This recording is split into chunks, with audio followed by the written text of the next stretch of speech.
Perfect, perfect. So, when I was thinking about what we're calling this gathering or virtual conference, and I hope that we continue this for a very long period of time. But one of the things that went through my head is that everyone are like friends and family here. And it's so wonderful that just to be able to see everybody's faces and to look forward to what we're going to be able to talk to about together. And so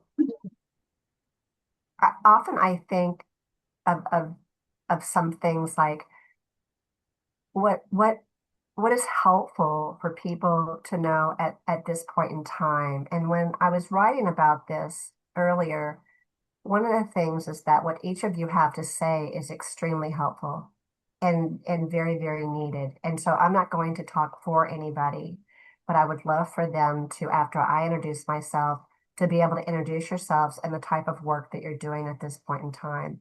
Because I only think it's through the hearing of these narratives that both clinicians and consumers are going to be able to understand that they do have options in this world and that everybody has an opportunity to get well.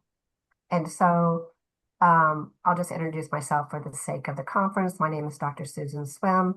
I've been in the field now for 43 years, and I graduated actually 42 years ago. And 43 years ago, I found a gentleman named Harry Galician. He was a psychologist in Houston, and I was very fortunate to study with him. One of the reasons why I even sought out postgraduate work was that, like many um, clinicians, I was kind of lost as to what I wanted to do, and I met this nice man named Glenn Gardner in Galveston, and he said, "Well, we have a really good, institute where you can, learn a lot of different types of thoughts about what you would want to do with your future." And he just said it was just one of the most wonderful places to study. And I really liked him because he was so down to earth. You know, when you meet psychologists or psychiatrists, you're just getting out of school, they're so intimidating. And so I was like, okay. And it costs money, right? And I was a poor student. And I was like, oh, well, uh, I think it was worth it. So the first day that I walked in there, I was running a little bit late. And and he I don't know if I've mentioned this before or not, and I don't know if this is a good generation to mention this too, but I'm going to mention it anyways. But he would first do a didactic, and we probably would have like 100 people that were from most of the local universities in and around Houston, or people coming from other countries and states to study with him. So I had no idea the magnitude of who this man was to begin with. There was one chair left, and it was right next to him. And one of the students was bringing him a beer and like a hoagie or a poor boy. And I was like, oh my gosh, like this guy's drinking a beer. Like this is a much different atmosphere than I was used to, like in kind of the stringent, kind of formalized endeavors within my university setting. And so, which really had not always been one of my best experiences in life, and I can talk about that at another time. But the experience I had at the university that I was going to actually taught me to be a better professor and a better supervisor because of the things that I experienced and saw other students experiencing. But I can remember that first day, him talking in a way that was so common talk. It was the way that people talked amongst each other. It wasn't using a lot of psychological jargon. And I don't even remember what he actually said that day. But what I can remember is I'm sitting next to him, looking up at him, and I'm thinking to myself, this man is giving me words, ideas, paradigms about the thoughts that I already had about people. Because as some of us know, like I know Ron does and maybe Chris, but that was a time when the DSM was first becoming really popular, and we didn't really take it as being, I remember in my program, we didn't even take the DSM as being very important. What was important was the context. And the DSM at that point in time was erasing the context from people, where um, all of a sudden we had a biochemical problem for people. But it was very, for us, it was kind of slow to catch on, and especially at the Institute. And at the Institute originally, we talked about things that theories were hazardous and that the, you know, Harry used to have this long relationship with Wittgenstein and talking about how um, the type of words that were used in the DSM and within psychology, psychiatry, therapy talked about what was wrong with people. And so you would have a litany of words that made people feel that they were filth and that they could never get better. And so those were things that I can remember that first week or first couple of weeks. It was like drinking water out of a well. For the first time, I felt some type of freedom in my thinking. And it just seemed so reasonable, so logic in terms of lived experiences that I had had.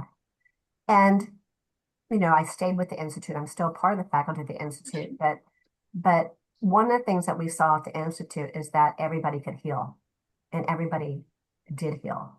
And we took those types of ideas. And I remember when I was in my mid-20s, we took those ideas to a mental health clinic and this somewhat rural area where we were working with 3 different counties.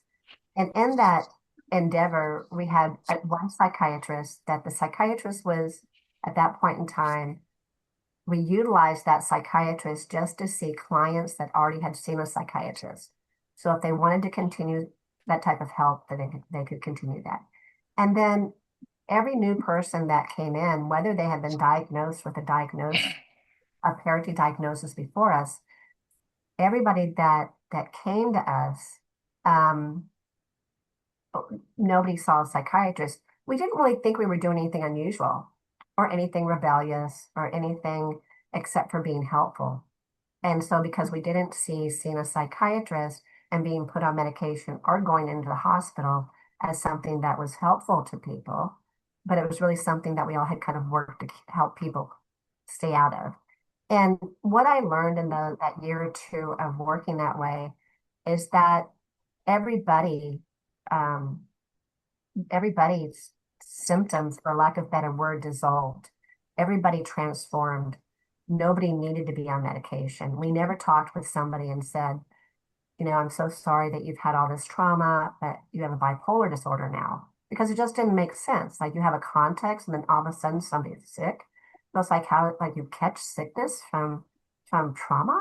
Like it just it, it didn't make any kind of logical sense. And then being able to talk with people as people, that there wasn't anything like when you talk with people as if we were talking about this earlier, when you talk with people as if there's something wrong with them, it's a completely different conversation as if you talk with people as people and that um, people who are suffering, not that people who are broken, that either they have broken brain chemistries or they have broken ways of being able to cope with the world, like CBT or EBT, whatever those types of um, paradigms tell us. And so I just felt very, very fortunate that even as a person, I was able to escape that because there was never a time in my life that I thought, I might think that I was wigging out for some reason or another, but there was never a time that I thought that there was something I was doing that was so massive that I even needed therapy.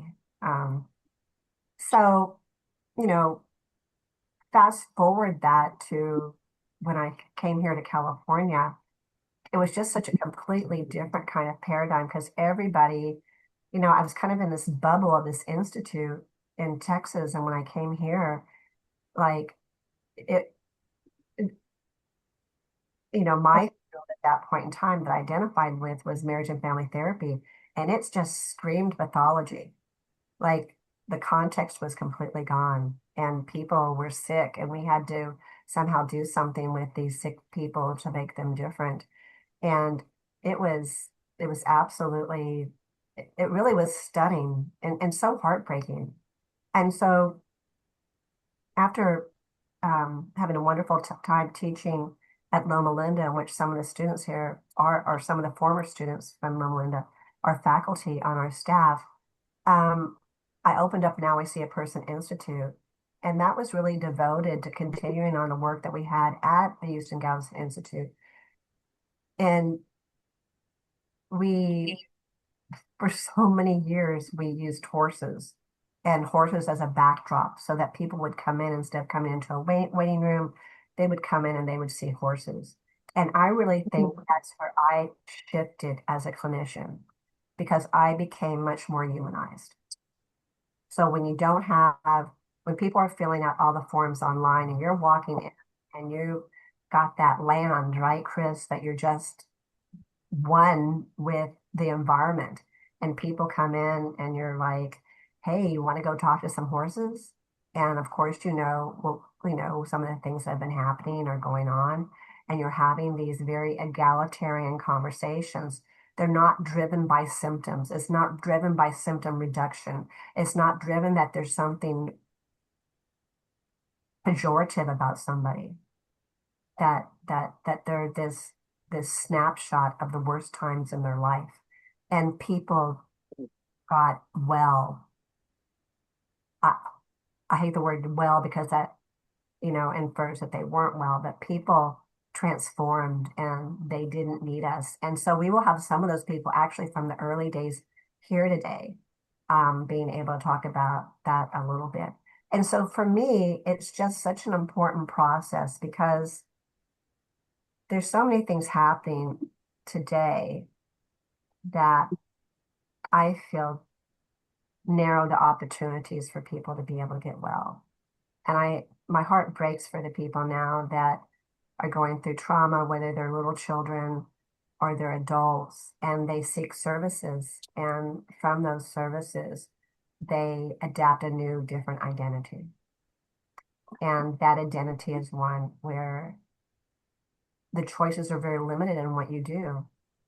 And often people really believe that because I think they believe it so strongly because their lives change in such harsh ways when they go into therapy and we tell them that they're sick and we tell them that they can't have a job or that they'll never be able to go back to what they were doing before. And they believe it. And their lives become very narrowed. Children's become narrowed where they lose all their friends, they lose school, they lose meaning, and adults, it becomes narrowed in different ways. And then we put them on medications that further narrows them because there's an emotional blunting to these medications. As most of us know, and most of us have researched, there's no, there's no reasonable chemical correlation that to this broken brain theory that we have um, convinced, especially the United States population. I was looking at some statistics last night, and it, one of the things I came up with, and Joanna said, where did this come from? And so I don't have that citation in front of me, but that five out of every 10 people is on some type of psych medicine. That's half here in the United States.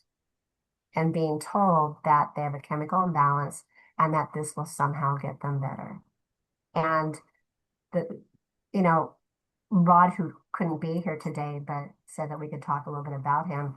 I remember when I first met him and he said, you know, I, Rod Nardi, a psychiatrist in the East Coast, and he said, he said, I don't really care if people do drugs, but don't tell them that these drugs are going to be able to help them, you know. And so I think we all agree with that. If people want to do drugs or not do drugs, that's their choice. But they need to have informed consent, and that's what hopefully that we're doing today. So I'm going to stop there and feel free, whoever would like to go next and introduce themselves. I don't know if you know, who has more time or not, but feel free to maybe talk a little bit about some of the things that they feel was important to talk about. So hello, I think who we're going to Oh, go next with is the man that is out, is out in the wilderness. can you guys hear me? Yeah. Yes, we can. Okay, I found a spot where I got 5G, so it should be okay. But just let me know, and I'll move somewhere else. Absolutely, absolutely. I, I don't.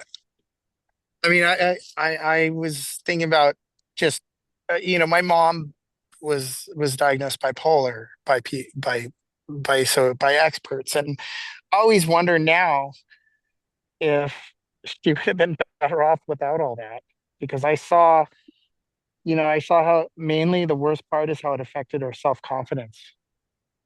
And and she was always wondering if she was a good enough mom. I mean, I'm sure it's something moms wonder as it is, but then you compound that with a stigma. Mhm. And then when my son was, I don't know his age exactly, maybe 10, 9 or 10, um, I was scared that he was going to be bipolar. So I think I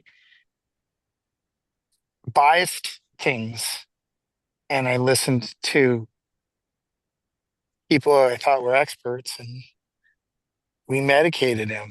And it was the worst decision of my life, biggest mistake of my life. And they were sure they were telling me that he was probably bipolar, and now he's been off all medicine for more than a year, and he's so much happier. He's doing so much better. It's like we have we have a real person back. Um, and we're just out here camping and riding dirt bikes around right now, and because the waves aren't very good, and I can't even imagine what it would be like if we hadn't tried something new thanks to Dr. Swim.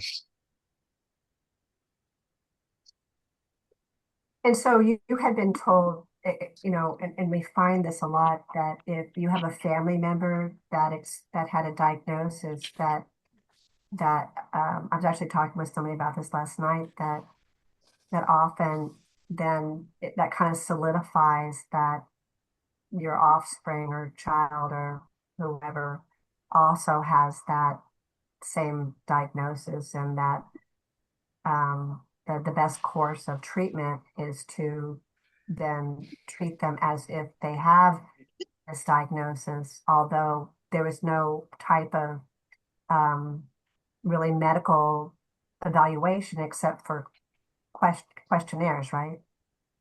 Yeah, yeah, it was all based on,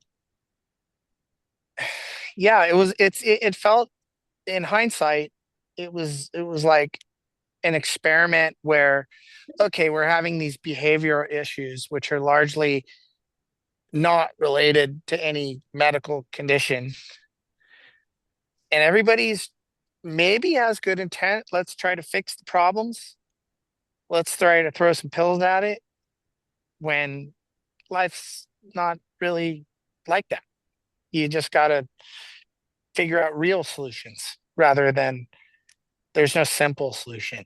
Everyone seemed like their heart was in the right spot, their intent was good, but it just wasn't scientific. It was more like, let's try this and see what happens. Let's try this and see what happens. The only part that I think is kind of bad intent is it's like a big machine. And once you have a diagnosis, the insurance pays for things. It's just set up to encourage people to get diagnosis. And that's messed up. That part of the system's going to change, because there's a lot of people, there's definitely more diagnoses now than ever, because because that's what the money, that's what the insurance companies want, is a diagnosis. So I don't even know if I answered your question. Oh no, it's just it's all we talked about that before, that this is all so complex to talk about because we take all of these ideas as if they are scientific. Yeah. And so even when you start to doubt them because there isn't any, we were talking about this last night because somebody had said um, that they know a doctor and they're trying to talk to a doctor about this. And the doctor said that, well, there's a family history. Well, well, but but if you have like, let's just say they're treating you for high blood pressure or diabetes and you have a family history, but your levels are normal, they're not going to be giving you the medication. So what if you have a family history, right? Right. Right. That's a good point. You're doing nothing to, and Yeah. And it's my largely my fault. I mean, I was very much kind of terrified that my kids would or my one or both of my kids would be bipolar. So it was playing on my fears, if Mhm, that makes sense. mhm, So I was very much part of the system. Like the anecdotal things I was saying probably were adding to the bias, but it wasn't. It was definitely biased to begin with, based on family history, like you're saying. It's just kind of a web, a tangled web. mhm. And so even, what I hear a lot of parents say is that when when when they're thinking about having children, some people think about not having children because they're worried they're going to pass that unknown gene or pre-existing condition into their children. And Yeah, a close friend of mine said exactly that, and it broke my heart thinking about it. But then at the same time, his intent wasn't bad. It was just he's a very thoughtful person, and he tries to think about everything, and it's like, do you really think it's a good idea to have children? And given your family history, I think that was his question.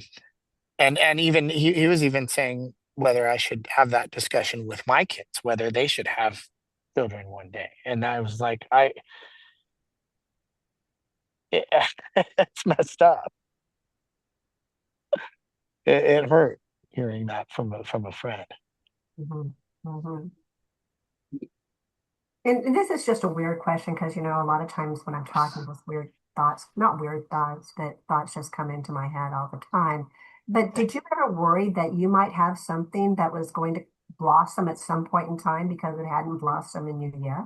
Oh, so when I was going to university, I got I don't know if I ever told you this. I got sick from polluted water down in Mexico, Mhm, and it was really bad. It was like not like you get sick and you get better. It was like it kept going, and it was like a whole winter where it kept going. And then I thought, well, I should see a doctor, and they never found anything. So what do? They send you to a psychiatrist, and psychiatrist like your mother bipolar, and I'm like, yeah, and they were acting like it was psychosomatic, and that really I was so upset when they did that. And I talked with them for a while, and I said, what are the odds that I'm bipolar if my mom's bipolar? And I think he said your odds go from 4% to 9%. And I was concerned about it, but I wasn't, I was concerned about it because I saw how it affected my mom, you know, and but nothing ever. I've never experienced anything that I observed in my mom, mhm, mhm, mhm. and You, you know, you know why, right? I Well, I I have no idea. like, I guess from our posture is that your mom didn't have Well, it could be. You've actually made me, because if I'm going to be really scientific about it, I don't really have evidence of anything she had, but she was medicated her whole life, and that has side effects. How do you separate the side effects from whatever's there? It's a trial and error method that isn't very fair to the human because the side effects are bad. Yeah, I mean, I saw and my mom had a really good life. It wasn't a sad story at all, but she would have been if she could have been without medicine and it's funny they call it medicine without drugs, without lithium and lived her life. She may have been a lot better off and Mhm. lived a better life and already had a really good life. So Mhm. that's what we want for everybody. Mhm. Absolutely. Absolutely. And especially for your children to Oh have, my God. right, to have that of relief that I don't know, that sense of relief that we can be as crazy as we want to be and that's it. Like I might have one crazy day or many crazy days or who knows, and but I never worry that it's gonna stick in me somehow, like Yeah, yeah, because something bad happened to me and I had a normal reaction to it, then that is going to be with me my whole life. And we're yeah. yeah, yeah. I mean, is it because is it the money that is it? I mean, why? If there wasn't a financial incentive for people to medicate, would it would it get better? So do you mind if I ask one of our panelists about that really quickly? I Sure. would something that would be but I just want to solve it. I know. I know. I think it'd be a great. So Jonas, you kind of talk about this a bit in your work, and maybe you could just first introduce yourself, and then a little bit about what you do, and then maybe like ponder this question a tad, or whatever way you want to do this. Of course, I'd love to. Yeah, so hi, I'm Jonas. I'm a psychologist from working out of Denmark. I'm from Denmark. Um, so I actually started my employment like 6 or 7 years ago working in psychiatry, although I was already pretty skeptical and critical of the whole endeavor. It took me 2 years to leave it again, and that was definitely due to ideological differences. Um, I think that the earlier version of me, the professional version of me, was looking back, flabbergastingly naive. Um, I thought that, you know, I thought that at least, even if there were some misplaced ideas and notions within psychiatry, that was my conception at the time. I thought that, well, at least people will act, you know, with good intentions towards each other. And this is the whole problem, because this is what I've been writing about and reflecting on lately is what you could call the other problem of evil. Because the classical problem of evil in philosophy is how can there be a benevolent God if there is so much evil in the world? Well, I would like to propose the other problem with evil, which is that how can people be fundamentally good, which is something that I want to believe, at least I want to believe that most people are generally, well, have good intentions to each other. How can that be? And then you at the same time have a system like it's not only psychiatry, but psychiatry is certainly guilty to an extent that few other systems still in existence in the Western world come to mind. How can people act as callously and coldly towards other people as the mass of evidence tells us that people in professionals in psychiatry do? It just makes very little sense to me. And this is one of those things, listening to this story here. Um, how can people sit there with their questionnaires and be fully convinced that they're actually helping by prescribing drugs and setting a label and then abandoning people right then and there. And I actually did used to, wage a little bit more of a war against what I would call the atrocities of psychiatry, but I needed a better language describing what is it actually that is going on. And well, so what I've been thinking lately is that um, we all engage in different roles to each other. I have a role to you guys right now. I'm an ally. I'm a friend. We're family, as you, Susan, very lovingly put it. We are people who look at a phenomenon and have some of the same questions, maybe some of the same resentment as well, but also share some of the same optimism. Because when we're in contact with each other, people who think this way, people who want change, we connect with each other's fundamental drive towards that change. So the question is, can other people be recruited into this process? Can this become popular? Or do we have, a set amount of people who are able to understand the change that is warranted, the change that is needed? I think I have to think that people would be able to get this. People should be able to get, you know, why we need something that isn't psychiatry. And this is what is going on in Denmark right now, because Denmark is becoming more and more psychiatrized. I think that also goes for the US and a lot of other Western nations.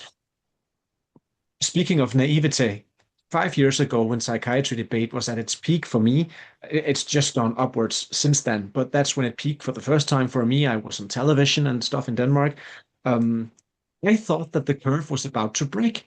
I thought that now psychiatrists are getting this kind of public opposition that the public can't ignore, that psychiatrists can't ignore.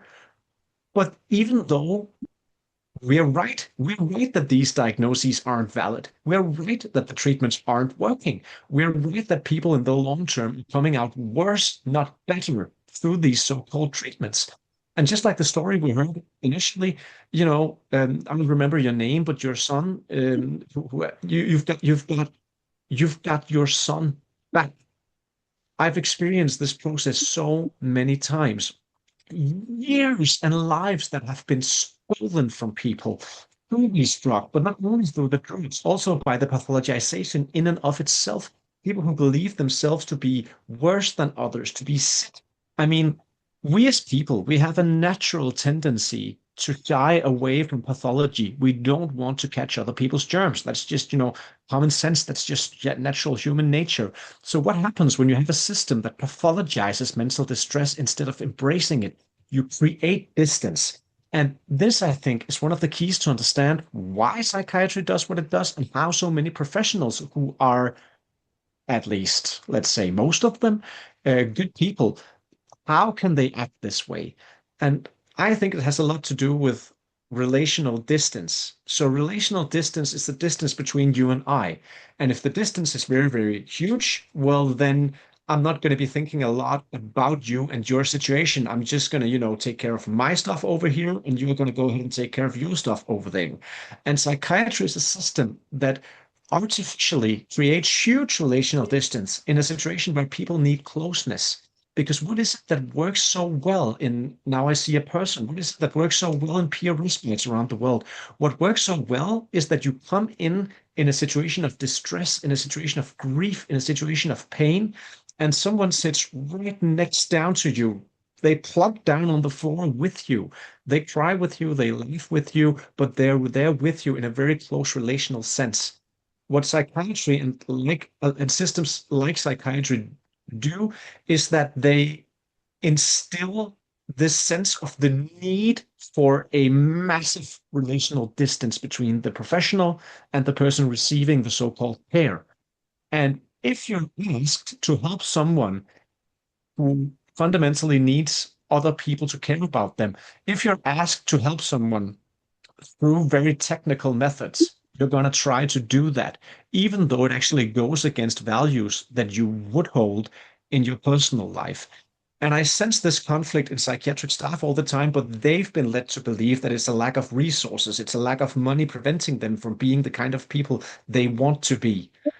But actually, it's not. We've seen that time and time again. There's this great tendency in England right now where um, they are doing a lot of trauma-informed training in certain psychiatric wards, and in one of these wards, self-harm was reduced by almost 600% in the course of a year through trauma-informed care. But this is very important. This was actually a unit where they didn't just send people to, do a couple of days. They overhauled the entire staff. So from top to bottom, they enforced, if I can use that word in that context, they did everything they could to make sure that trauma-informed care was not just, something that they would want them to do, but they told them you have to be able to understand that these people are reacting. And it has so much potential because one of the most significant changes that happened was the rehumanization of the suffering person in the eyes of the professional. So if we're not gonna, think of psychiatric staff as evildoers, then they're gonna have to imagine them as someone for whom the distressed person has been dehumanized. And undoing that harm involves rehumanizing both the distressed person who needs psychiatrization and the psychiatric staff who needs to have their, worldview rehumanized. Mhm. Thank you. That was very profound. And one of the things that the father did say in the chat was that because these people saw a ton of professionals because um, there wasn't just one. And like we find that a lot of the people that we see, there's not just one therapy session, one hospitalization, one psychiatrist. A lot of the people that we see because we usually only see people that want something different. We're very fortunate in that people are wanting to try something different because what they tried unfortunately was not successful. And so they and sounds wonderful. So if you have any other questions, just let us know. But I think this was we appreciate so much you being able to attend from the end of the earth. But where lots of fun happens with your son. Um, but one of the things that he said is that one of the psychiatrists said that he didn't think his son needed to be on any medication out of all the people that they were seeing. And that was I think it was an online psychiatrist during COVID that maybe had the time to be able to talk. Because when I was listening to you on this, one of the things that went through my mind is that, of course, first of all, we're taught about um, countertransference and transference, right? That's a really big thing here in California. Huge. Like it,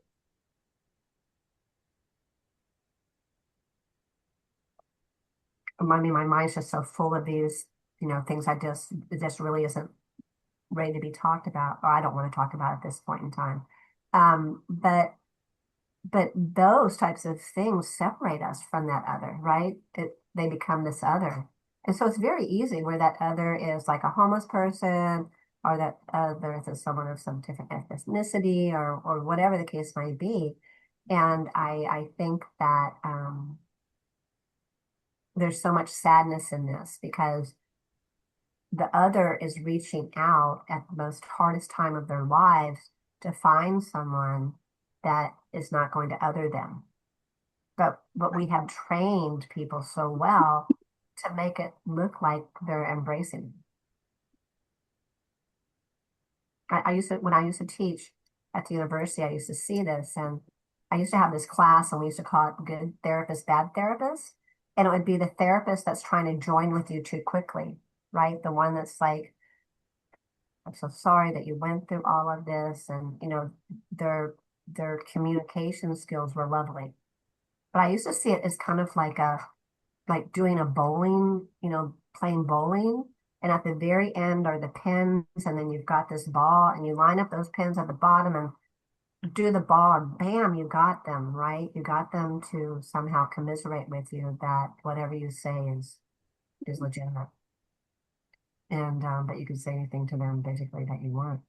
But I don't know if maybe somebody else would like to come in and talk about this. Ron, you've been around for a little while, with all of this, like some of the things that, because I know, around huh? around for more than 50 years. Right, right. Um, Jonas, I while you were talking, I remembered a quote that I used from Nietzsche, and I was just looking at it. If, let me read it to you. It's very short. Having stripped myself of all illusions, I have gone mad.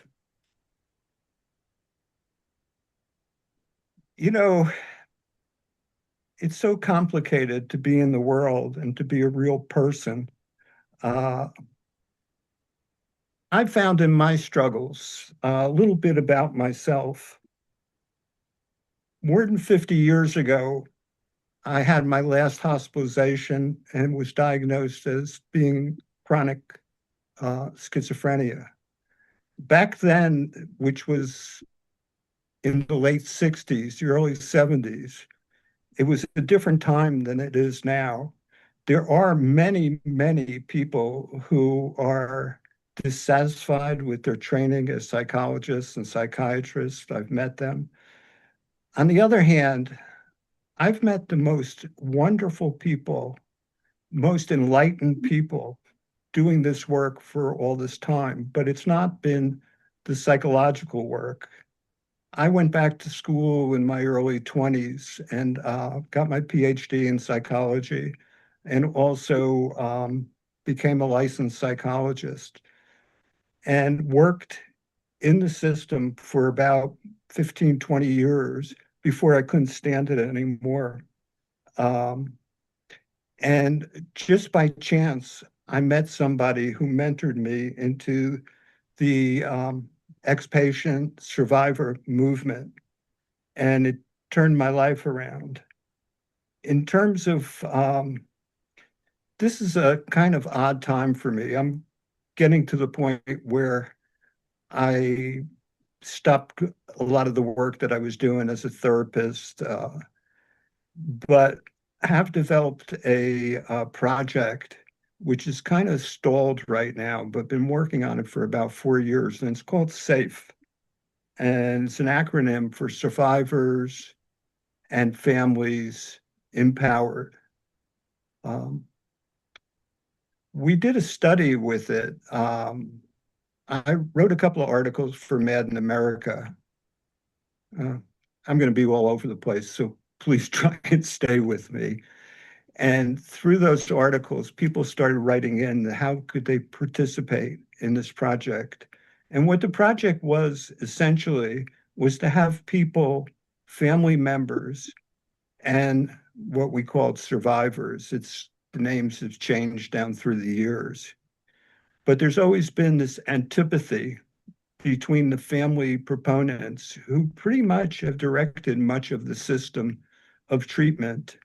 And it's mainly been promoting drugs, the psychiatric drugs, and also more hospital beds for people, more forced treatment, which is happening right now. Get the people off the street who are homeless. If they don't go along with whatever their prescription is, they can be hospitalized.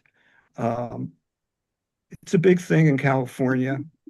Alongside this is there's an upswing in peer specialists, which are people who are being paid by, let's say, a mental health clinic, and they are people in various stages of recovery.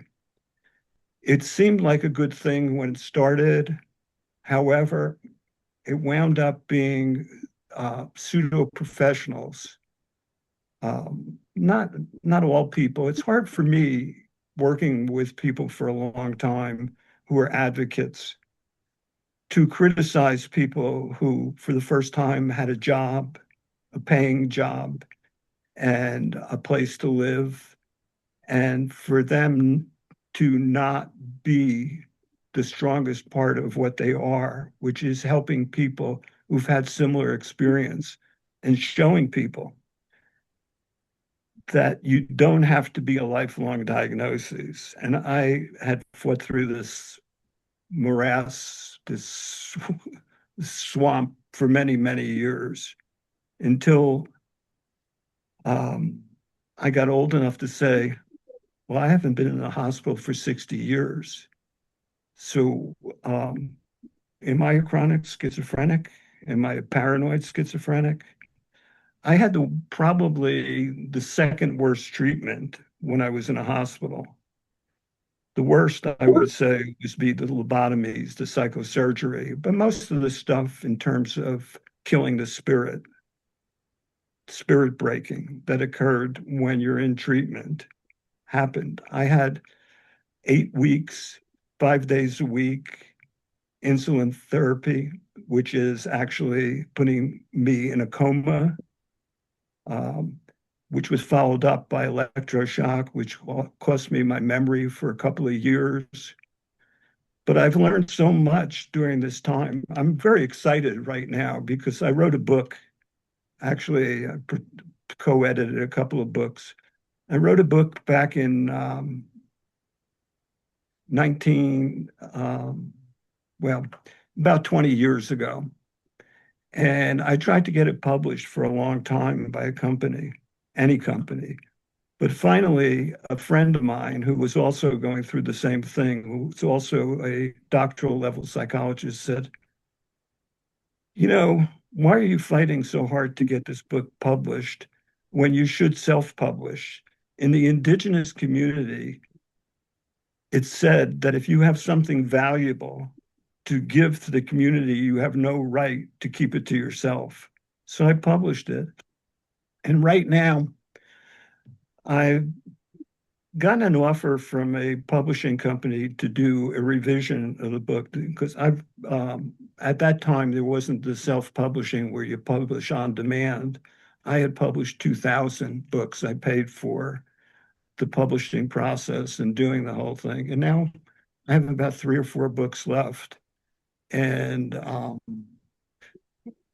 what I'm contemplating is saying what's happened from 20 years ago, my work, my being involved in different communities, involved with testifying before the United Nations, writing a whole bunch of articles that can be found on my website or on the SAFE website. So I would suggest for you advocates, you real people, take a look at some of the stuff that's going on.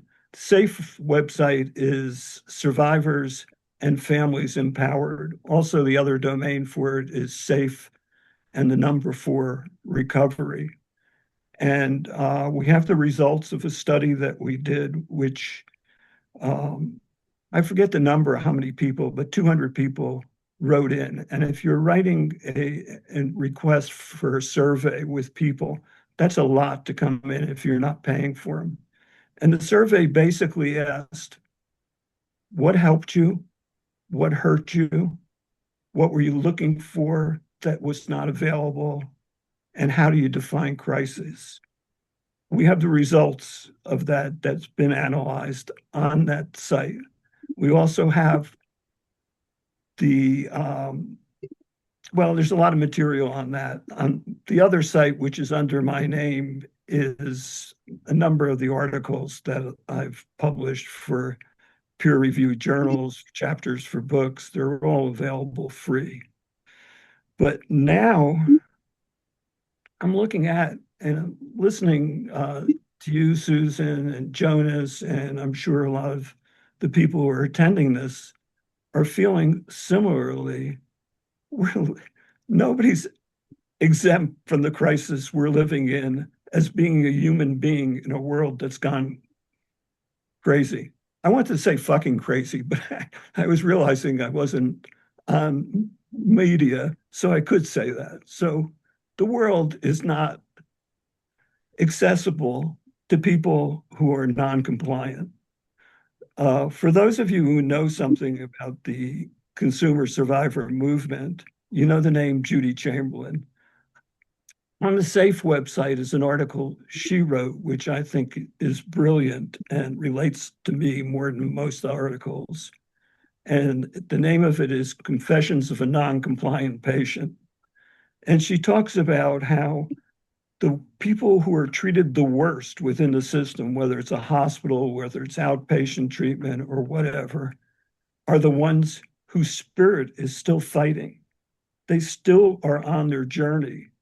And if they survive from being non-compliant, they tend to be advocates, they tend to be creative. And I've met so many of them.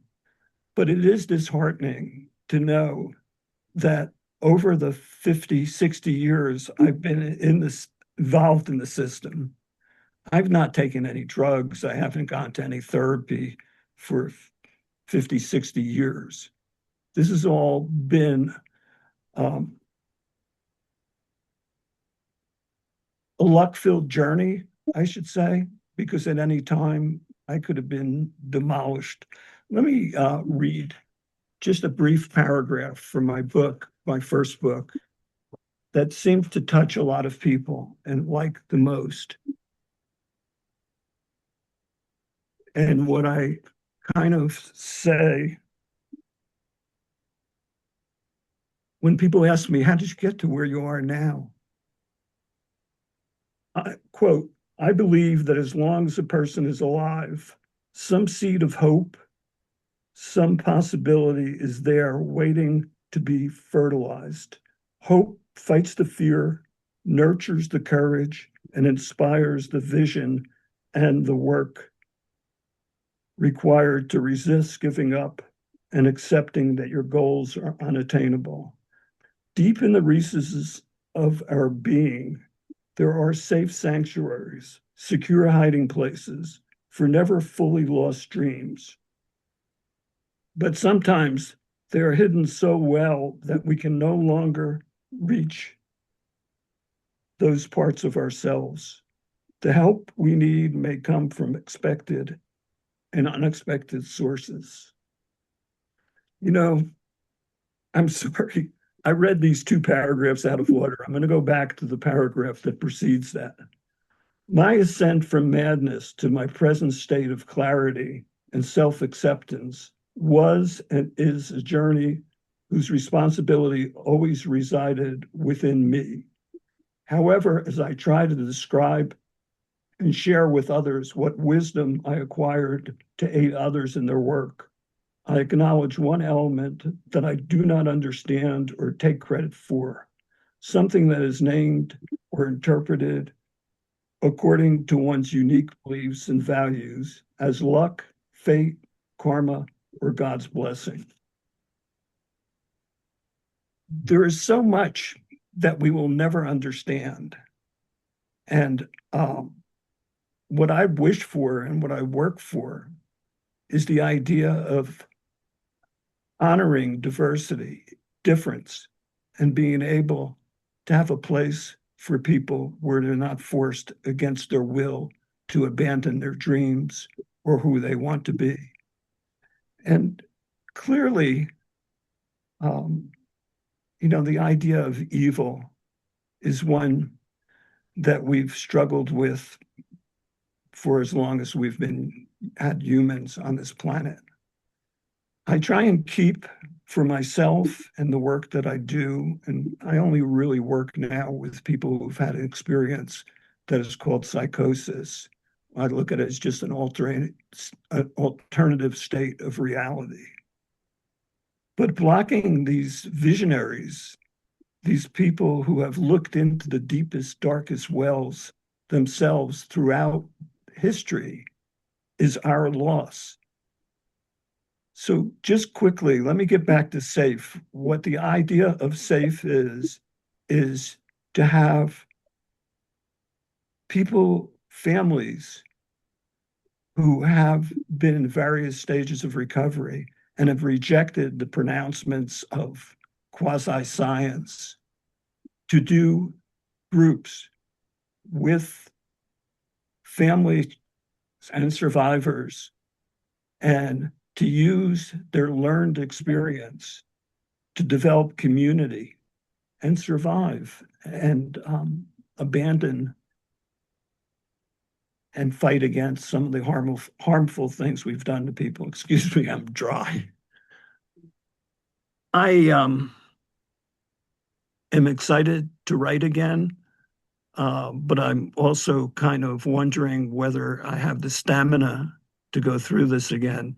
And what I've been doing the last week is rereading for the first time my book, A Fight to Be a Psychologist's Experience from Both Sides of the Locked Door. And I've been surprised that nothing much has changed in my belief system through all these years. So I'm glad to be here with you. Most of you are a lot younger than I am, but I'm really glad to see people who are struggling to understand and work for a better place in the world. So, I love that you not only have the lived experience as a consumer, but as someone that was a practitioner or is a practitioner, and that for me, all I have seen my whole life is people being able to overcome. They, everybody, I have like the amount of people that I have ever seen that weren't able to overcome is minute because everybody that has decided to stay with our services, whether it was in Houston or in California or wherever it might be, because we see a lot of people also online. It's because of what Jonas was talking about earlier, that relationship that we have with people, that we accompany them until they shoo us away. Like we don't, like it's if there's not a psychosis, but there's a set of symptoms, right? If we go through hard times, but if we're treated in ways that were more harmful than maybe even that psychosis ever was, those are the things that are hard to get over. The treatment is so hard to get over and to forget the things that happen to you because it occurs from very well-meaning people or not, as Jonas maybe said. And I guess there's a different kind of trauma that's compounded when you're seeking services and those don't turn out to be anything like what you thought you were going to be receiving, whether it was like in the 60s or whether it is today. I've learned, Susan, so much from people who have been in the system, they're still in the system, they're staying into it. I remember one thing that used to go around that people who were hospitalized would say to each other, not to the person who is working with them. I might be crazy, but I'm not stupid. And I'm not going to tell you I have suicidal feelings so that I would be given another shot or whatever. So, the disconnect between people seeking help and the people who think they know better and don't give the person chance to fail. That came out of the disability community for people with problems with cognition, that to deprive us from taking a risk of failure, we stay stuck. That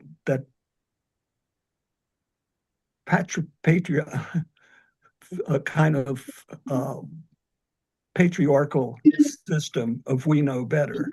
The other part of it is we want to control so much. We can't control. And not everybody. The other thing that used to go around is we're, in terms of through the system, outside the system, is we're not all good people. Just because we have symptoms or whatever doesn't mean that we're good people. You know, we can still hurt people. So the recognition that there's such diversity and we thrive with diversity. However, there's also the risk of, and now we see it with all the guns and the shootings and all that stuff, you know, there is evil. But that doesn't mean it's a symptom. Excuse me? Doesn't mean it's a symptom. Does that make sense? Because someone has been identified as having symptoms does not correlate that because of that they're evil. I'm not talking about that. I'm talking about the greed, the capitalism, the lack of connecting with people who cannot do anything for you to control issue. Um, these are not symptoms to me. This is part of a lifetime. What makes somebody do stuff that we consider evil or cruel or is just wrong? We don't understand it for everybody. Or anybody. Are we, this has been a philosophical debate forever, you know. So the psychiatrists, are given the mandate to control these people that are uncontrollable, that are hurting people. But within that group of people are people who are brilliant also. It's, it, to me, Right. it's a mess. But I feel like if we can help one person, we're doing good. Mhm. And in the Kabbalah, the old, the Jewish Testament, is to save one person is to save the world. And I think we can do that, as caring people. Absolutely. Absolutely. I just noticed somebody that was going to say something about that, but I think they've left. Um, but or was going to expand on that. But I was wondering, like Chris, I see you there, and I'm wondering if you can like add something to some of this or comment. Um, sure. But I would need to, I think I need to introduce myself a little bit. Um, my name's Christopher Ewestall Kinman, and the name Ewestall was a name given to me by Stahelis First Nation. I used to work with this First Nation. And one day they decided to give me a name, and the name means one who guides, Ewestall. So I use it as my middle name now.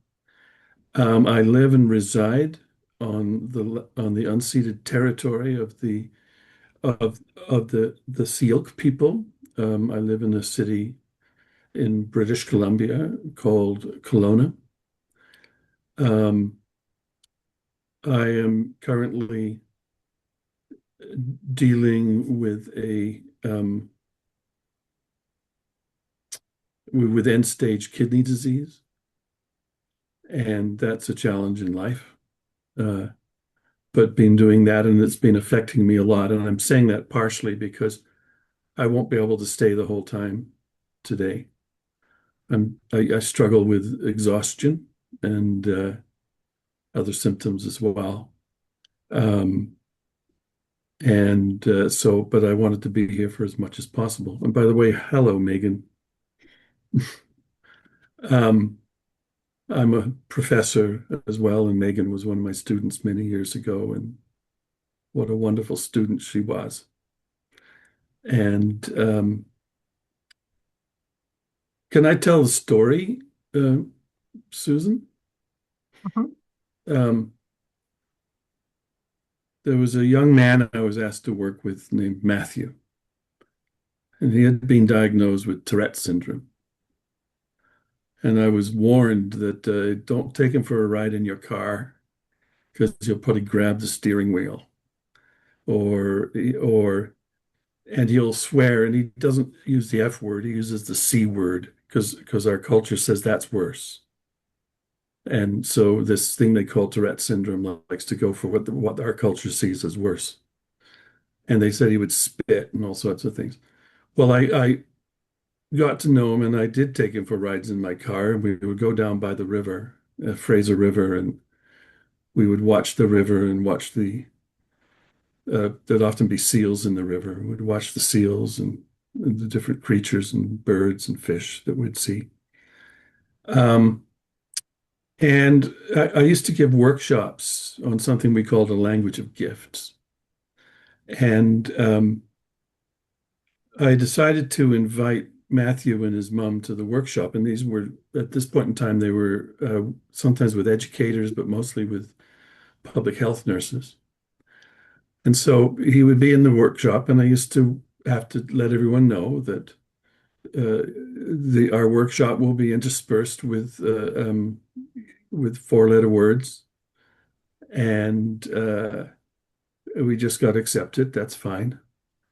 And what happened is people started to ignore the conversations were wonderful, and people started to ignore these tics. And so eventually Matthew started to give a different kind of tick, and he started to say, "Love you." And what happened? And he didn't know where that came from, but "love you." And if you didn't think these things we call mental illness, and I'm using that term, wishing I wasn't. If we didn't think that they were social rather than just in the brain, Matthew sure showed us otherwise. In a world where we're not worried about the language, it doesn't matter. All of a sudden, different tics came, and they were loving tics. And it was just beautiful. Well, Matthew decided to do stand-up comedy. And this was the most brilliant thing he ever did because, he could swear at people and we wouldn't know if it was part of his act or if it was part of his tics. So he was brilliant at it. Um, and I kept close to the family. But Matthew ended up getting really involved in particularly crystal meth and was having some real challenges in life. I remember one day I was in a store and I heard somebody give some swear words. And I looked around and it was Matthew. And Matthew was so happy to see me. And I was so happy to see him. And he said, "Do you still do these workshops?" And I said, "Not right now, I'm not." He said, "Well, if you do, can you invite me again?" I said, "You bet. We will do that." But the next thing I heard from him just was a few months later, and his mom calls me, and he has been found dead in a bathroom on the downtown east side of Vancouver. Um, what some people call overdose, what his mother called drug poisoning, because he um, he probably thought he was taking crystal meth, and instead it was fentanyl, and poisoned him, and he died. Um, One of the things I've always believed is that a human life does not cease upon physical death, but they live with it. Their life continues within their sense of community, with the loved ones that care for them. And so it's been important for me to keep Matthew alive. That's part of my job. And so I am often in contact with his mother, and we celebrate him. He's very much alive for me. Um, I worked with many people like Matthew, and and have been moved and touched by them. about how their gifts come to the surface and they they move through life and in beautiful ways. And we can bear witness to that. And I sometimes thinking our job is that of bearing witness to that which is beautiful, that which is good. Um, there are two kind of images that are important to me in my work. And I'm a philosopher. I've got my PhDs in the philosophy of education, so ideas are important to me. But two of the important ones are um, one is what we call the rhizome. It's a rhizome is a network, usually a plant network, like grass and weeds in your garden, of nodes and lines underground. And those nodes and lines are all interconnected. And I want to see what are those relations that keep people alive? What are those rhizome relations that keep people alive? What are those relations that are really important, whether they're human or more than human? What are those relations that keep people going? Our society has become so much built upon individualism. That's a stupid idea, and we've got to stop it. And instead, we can see the relations that keep people going and keep them alive. The other idea is in opposition to pathology.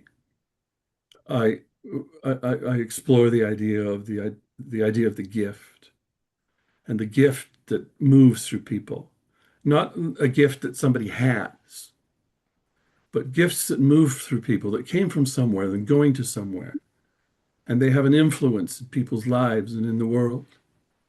And we don't know what those gifts are until we just step back and listen and attend and pay attention. And those gifts keep people going, and they keep us going.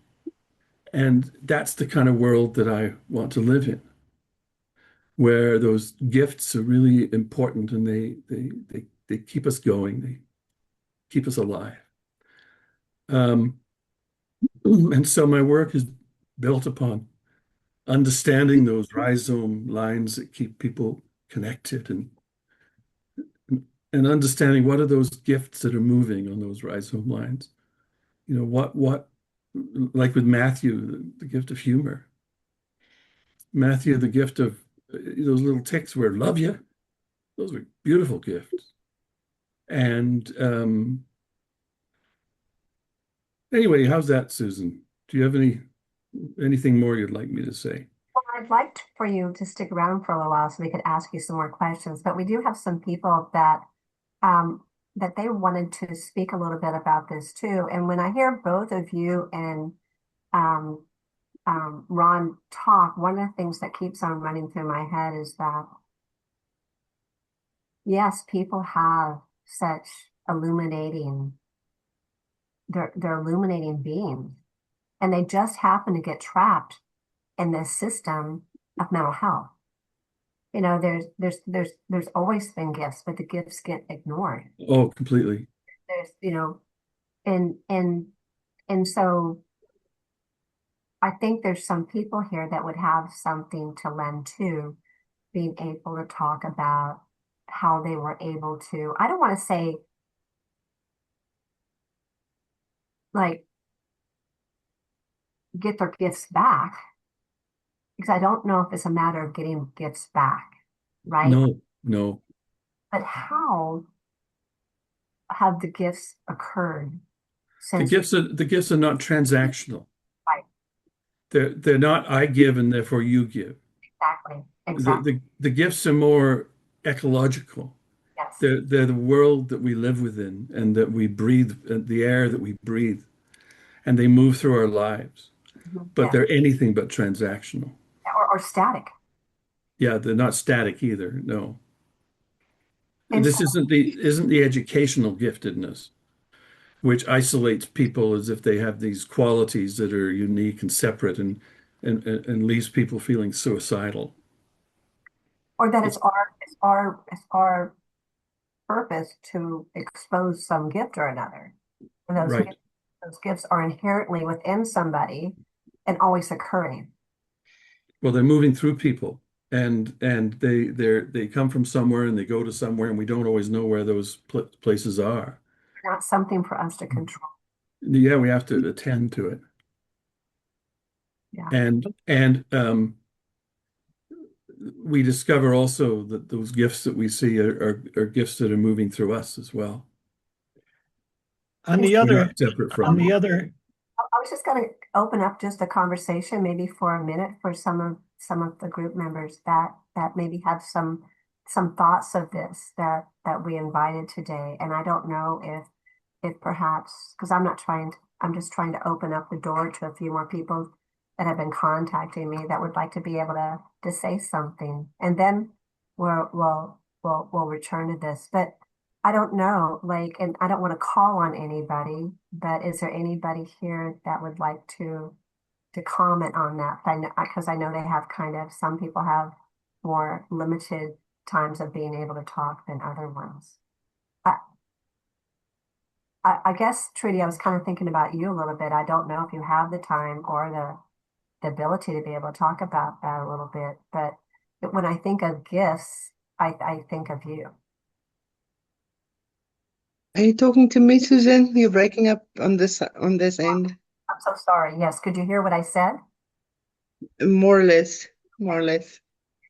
It's so good to see I you. didn't think I would be here tonight. Well, it's tonight over here. My name is Trudy. I'm from South Africa. I'm actually from everywhere, but I'm South African, amongst other things. Um, I was trained in psychology, been a counselor, trauma counselor, 30 years, and very much accepted the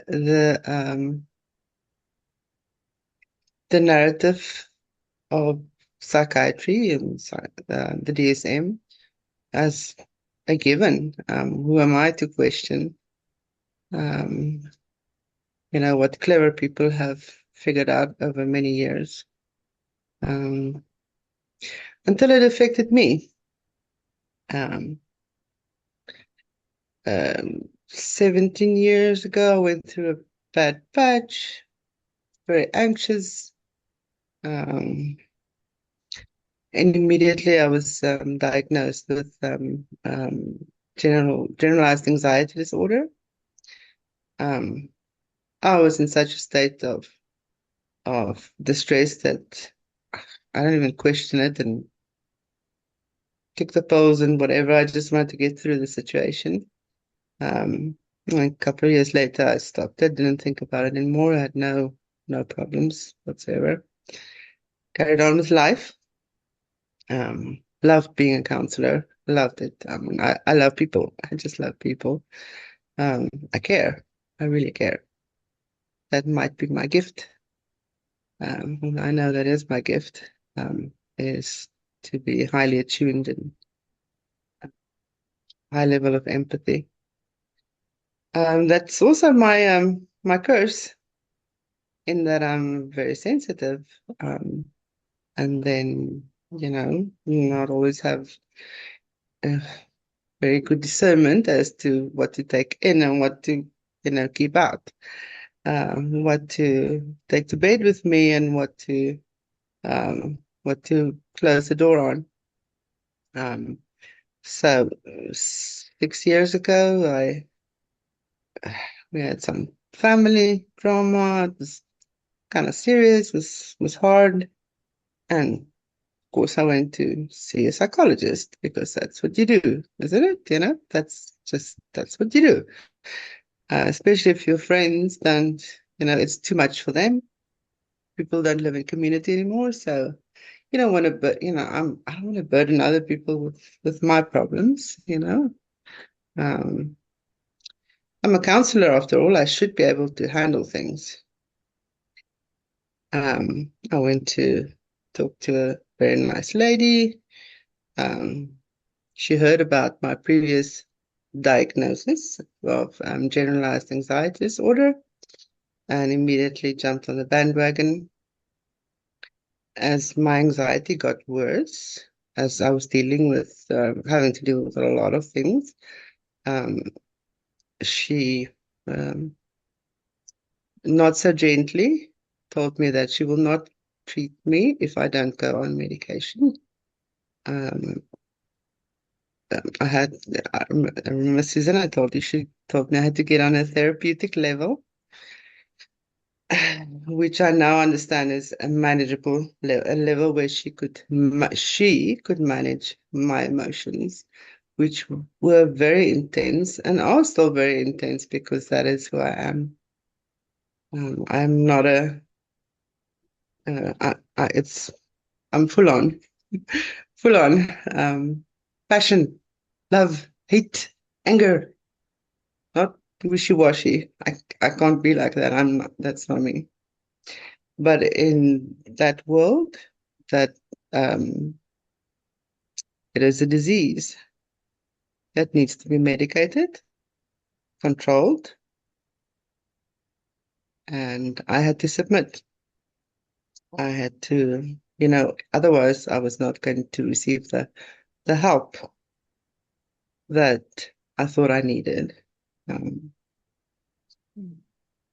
although I resisted fiercely, I eventually just gave up. I just gave in. I said, okay, give me the damn drugs. Um, hated every second of it, had severe side effects from it. It actually made my anxiety worse, really, really badly. So, at the beginning of last year, Susan and Ash knows. Hi, Ashley. How are you? How you guys know that I when the medication caused me to become even more and more and more and more and more anxious, I was told I had to be hospitalized again so that they can review my medication and increase it again. And that was my turning point. I spent one day, one night in the hospital, and I walked out. I said, no, no, this is wrong. I don't have a disease. I'm struggling with life. So I tapered quickly. I thought it took forever.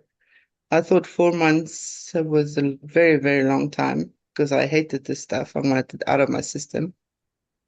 Um, and I think when I connected with you, Susan, and you, Ashley, I was still uh, um, doing fairly okay.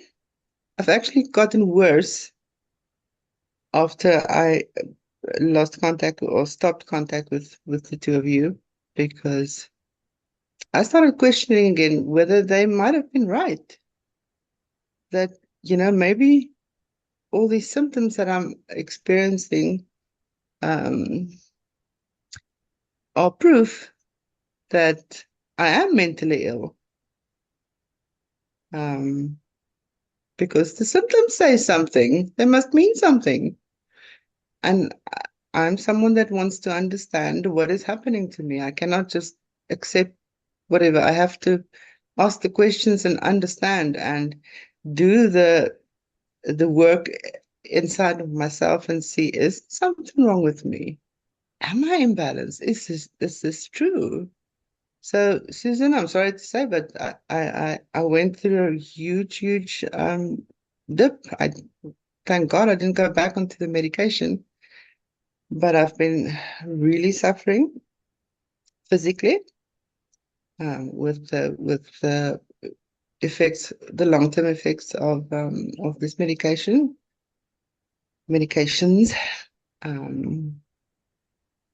I completely withdrew from. I stopped my work as a counselor. I withdrew socially. I stopped everything in my life. Just stopped. I completely stopped. I couldn't function anymore because I got brain fog, um, severe brain fog that I couldn't do anything anymore. I'm an artist as well, like you, Ash. I even stopped doing art. I actually started last week again. Thank God. I could start again. It's slow going because physically I'm struggling. Um, but I am more sure than ever before that there is no such thing as a mental disease. Pain is what we have. Suffering is what we have. Evil is what we are confronted with. And making sense of that in this world messes with our minds, Mhm. especially for some of us and most of us who care and who want to believe the best of people, believe that everybody is comes naively, like I think Jonas, you said like naively we think, I thought people who are helpers in the mental health industry are all real, deep, caring, wise, clever people. Um, there cannot possibly be a financial incentive that will drive them to. It's not possible. So I believe that. And also bullying and gaslighting and coercion cannot be in psychology either. To me, it just didn't compute. Um, it's still a difficult concept for me because I want to believe that people who say they care, even if they get paid to care, really do care. But what I know now, and that I will not go back on that, pinky promise, I won't go back, um, is that there is a system and a belief system in this world that is so embedded into the minds of every person that um, someone who's not compliant like me is seen as a rebel, as irresponsible, as actually someone who really needs to be medicated even more, um, and who just doesn't get it. Um, but I'm grateful for opportunities like this, even though I almost bailed out, um, to talk to other people who's either been on the other side or has escaped the medical side of it, of being labeled and institutionalized and forced and bullied and manipulated. Um, Thank you guys for what you are all doing.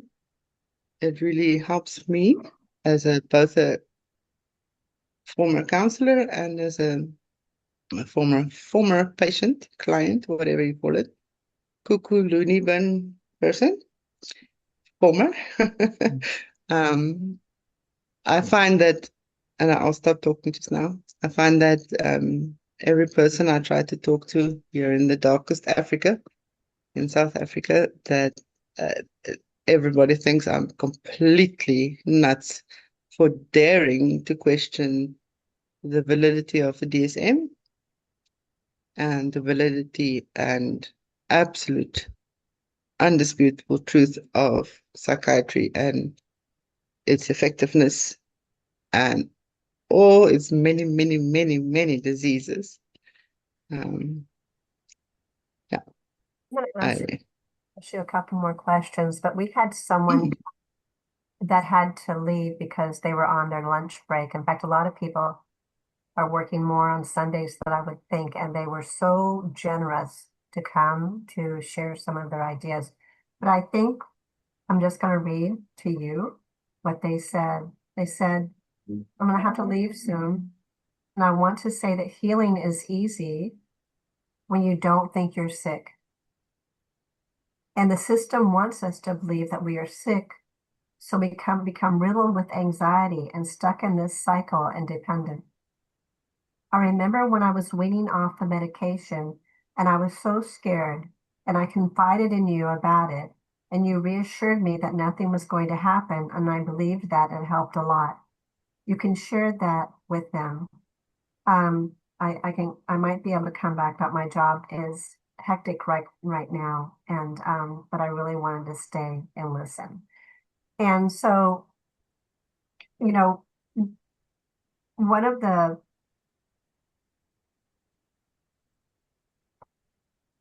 one of the reasons why, Trudy, I thought that, and you can take yourself off mute because I just want to ask you a couple more questions if that's okay. One of the reasons why I thought that, O ka nna wa tima TV. thank you. Thank you for coming, David. We're so Mm. happy. Tima TV. When Kim will be here a little bit later on around 12, I think. We're expecting many people at 12. I'm not really sure. But Kim was also on the board for the FDA, and I think it would be nice to hear her story, which is a very sad story that is a very courageous story, and Abe broken. what she's doing with this information at this point in time. I think that you know, one of the things that I was talking about with Jonas early, not Jonas and Ron and Christopher earlier, was that there was a time that there was no illness. But this idea that we're sick is from 1980. Like it's not a forever thing. And for some reason, I was fortunate enough to be in a workplace that that we were like, oh, um, how could this be? How can this be that all of a sudden people were able to get over all of these things and now they have a disease? It just, you know how hard it is for us now to think that it's not true. For us then as clinicians, it was like, it's not true. We knew it wasn't true. But then slowly you saw this become like a big cult. And and I cannot tell you how hospitals grew.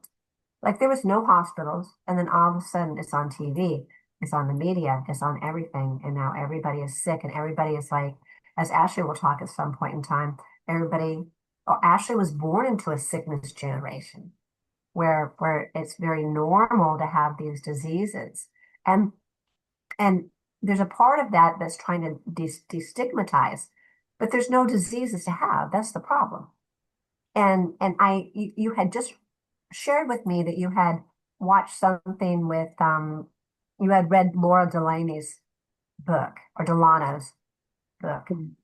And I was wondering if you could just talk about that briefly, and then we have some other people that would like, I think, to add to this conversation. They can either text me or raise their hands. So, because I don't want to like pick on people, but I really think what we're talking about is just crucial because if there's no disease, are there symptoms? Yeah, there's been symptoms forever, but if there's no disease and we're treating them in these very violent ways. Mm. You know how hard it's been for me to s- to get it that what I'm experiencing is not a disease because it's been part of it was my training, it was my career, it was I was a counselor, I wasn't prescribing or I was referring people for medication or whatever, drugs. Um, but this has gone to the core of what I believe about myself. Um, did I do harm? Did I put people in boxes? You know, how many thousands of people Okay, Mama. Mhm. have gone, have I seen? How many thousands? And how many have or just automatically put in a box of, this one's probably narcissistic. This one's probably has got this disorder, that disorder, whatever. Even though I didn't say it, because as a counselor, I don't diagnose. Um, but there was a thought pattern there, um, because that was that is the norm. So for me, when my body is currently still screaming, um, in having to recalibrate and find its balance again, I have to learn to how to breathe normally again, how to accept my thoughts as normal, my fears as you know related to what's going on. It's not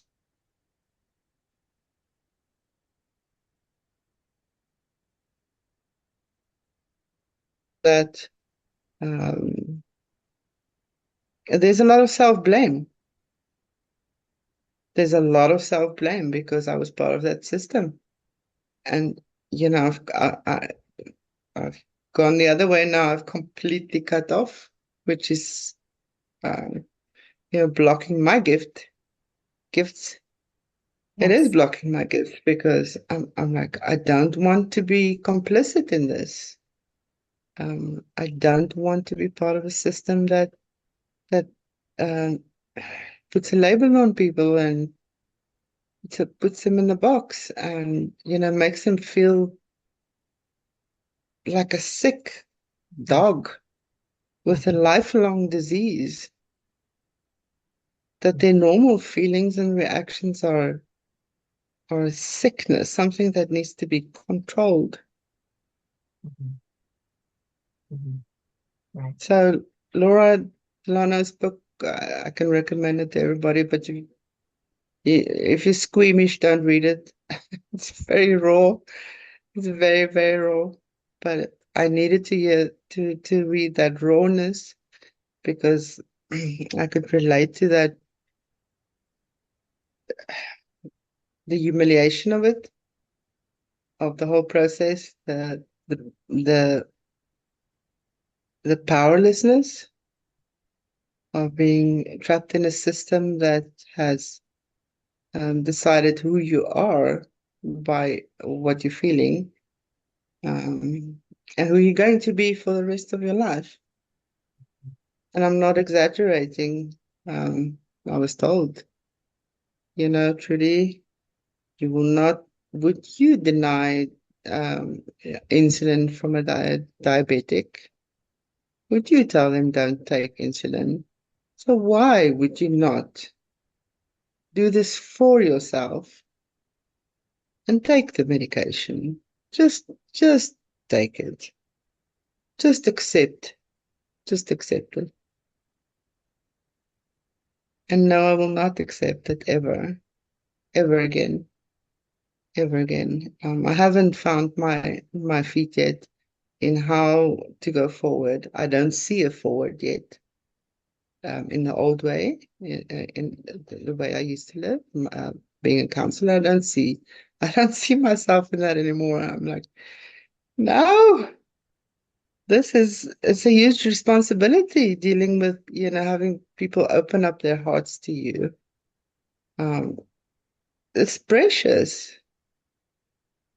People are precious. They should not be abused, and I don't want to be an abuser either. So yeah, So I'm gonna re I'm just What's the book called, Trudy, that you said? unshrunk. Unshrunk? Unshrunk.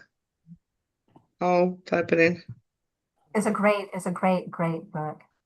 So we had Natalie here, but I don't think she's here any longer. And so I'm gonna just people are just writing me things, and I just would like to they're responding to this. They're having to leave again because they are so gracious and taking off from work. Um, she said I didn't want to cut other people off while you were talking, and she said tell Trudy she is so very important.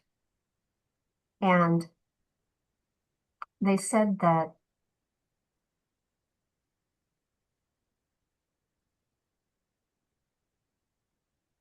I'd like to say a few words. If we start caring more than treating others that are struggling, the world would, and connections with others would be much more united, and we could learn that there isn't anything wrong with our minds, like the diagnosis or labels that are given. I think that all of these,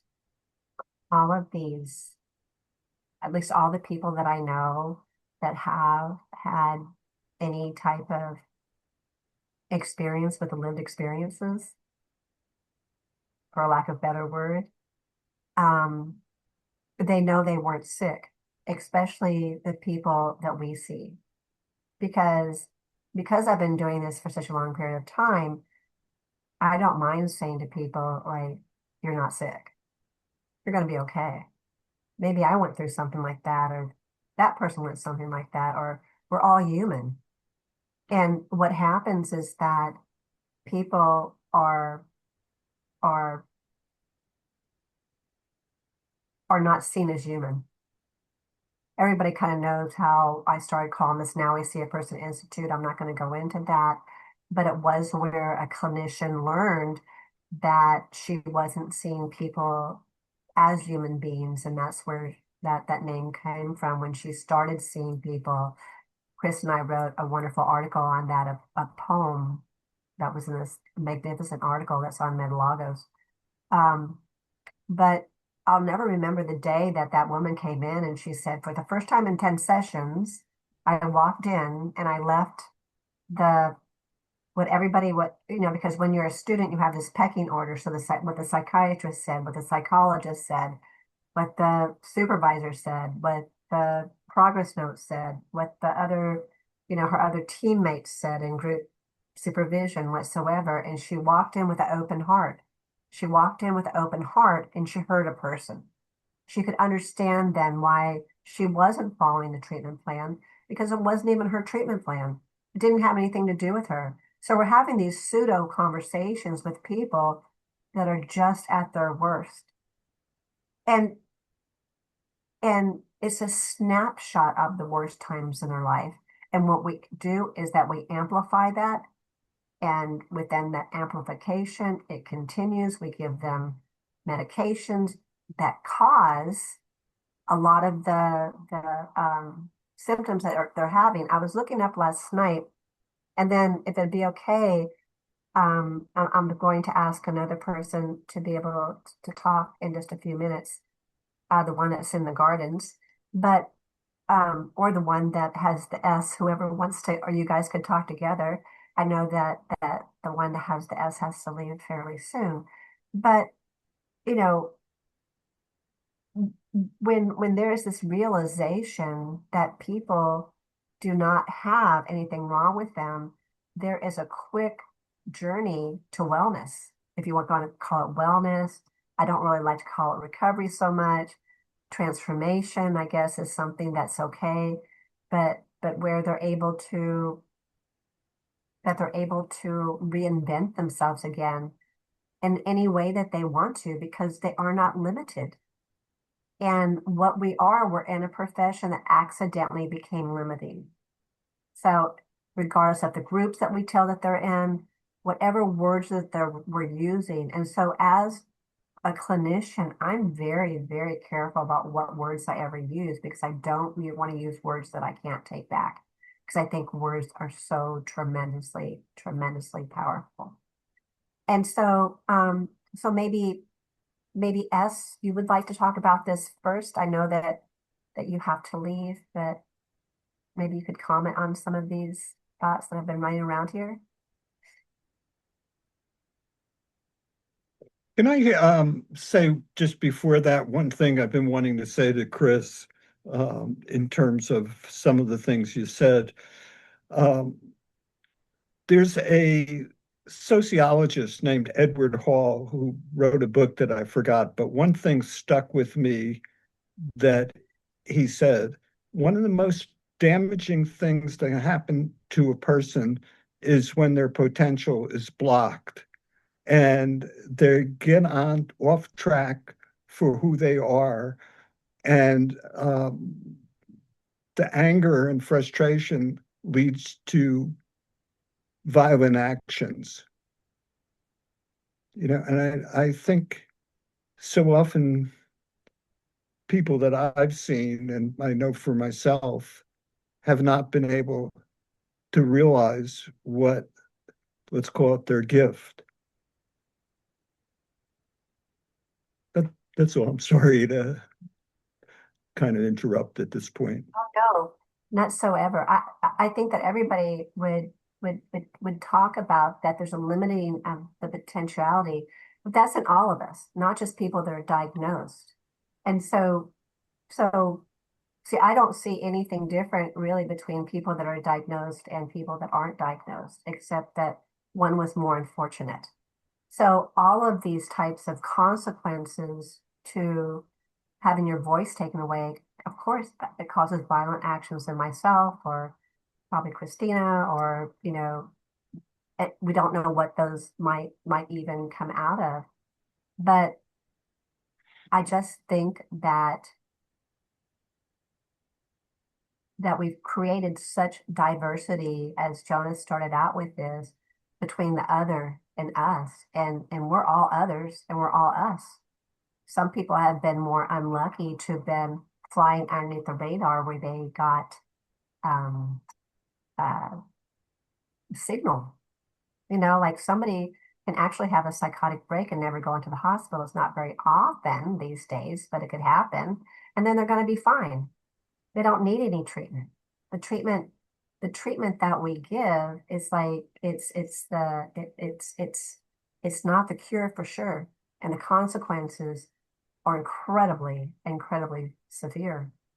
Um, but so I'm going to pick on the woman that's growing in the gardens. Would you like to have something that you could just? I know that your time is limited, also, to be able to like maybe respond to some of the things that have been being talked about. I suspect you're speaking of me. Here I am out of the garden. I have the garden. I like the garden picture. Yeah, behind the weeds. I'm so glad to be hearing everybody's voices coming together.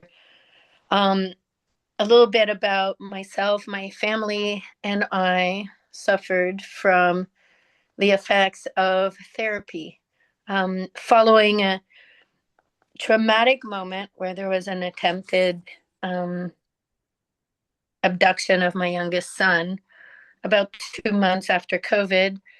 He was diagnosed with ADHD after a 1 hour meeting with an online psychiatrist because there were no in person meetings or evaluation. He was quickly put on a series of maybe, I don't know, 9 or 10 medications, from stimulants to antidepressants to DEPs and brain boosters and antipsychotics.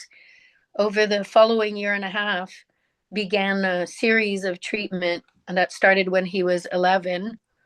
Um, that brought him a series of medications, 2 suicide attempts, 2 hospitalization, and residential in treatment.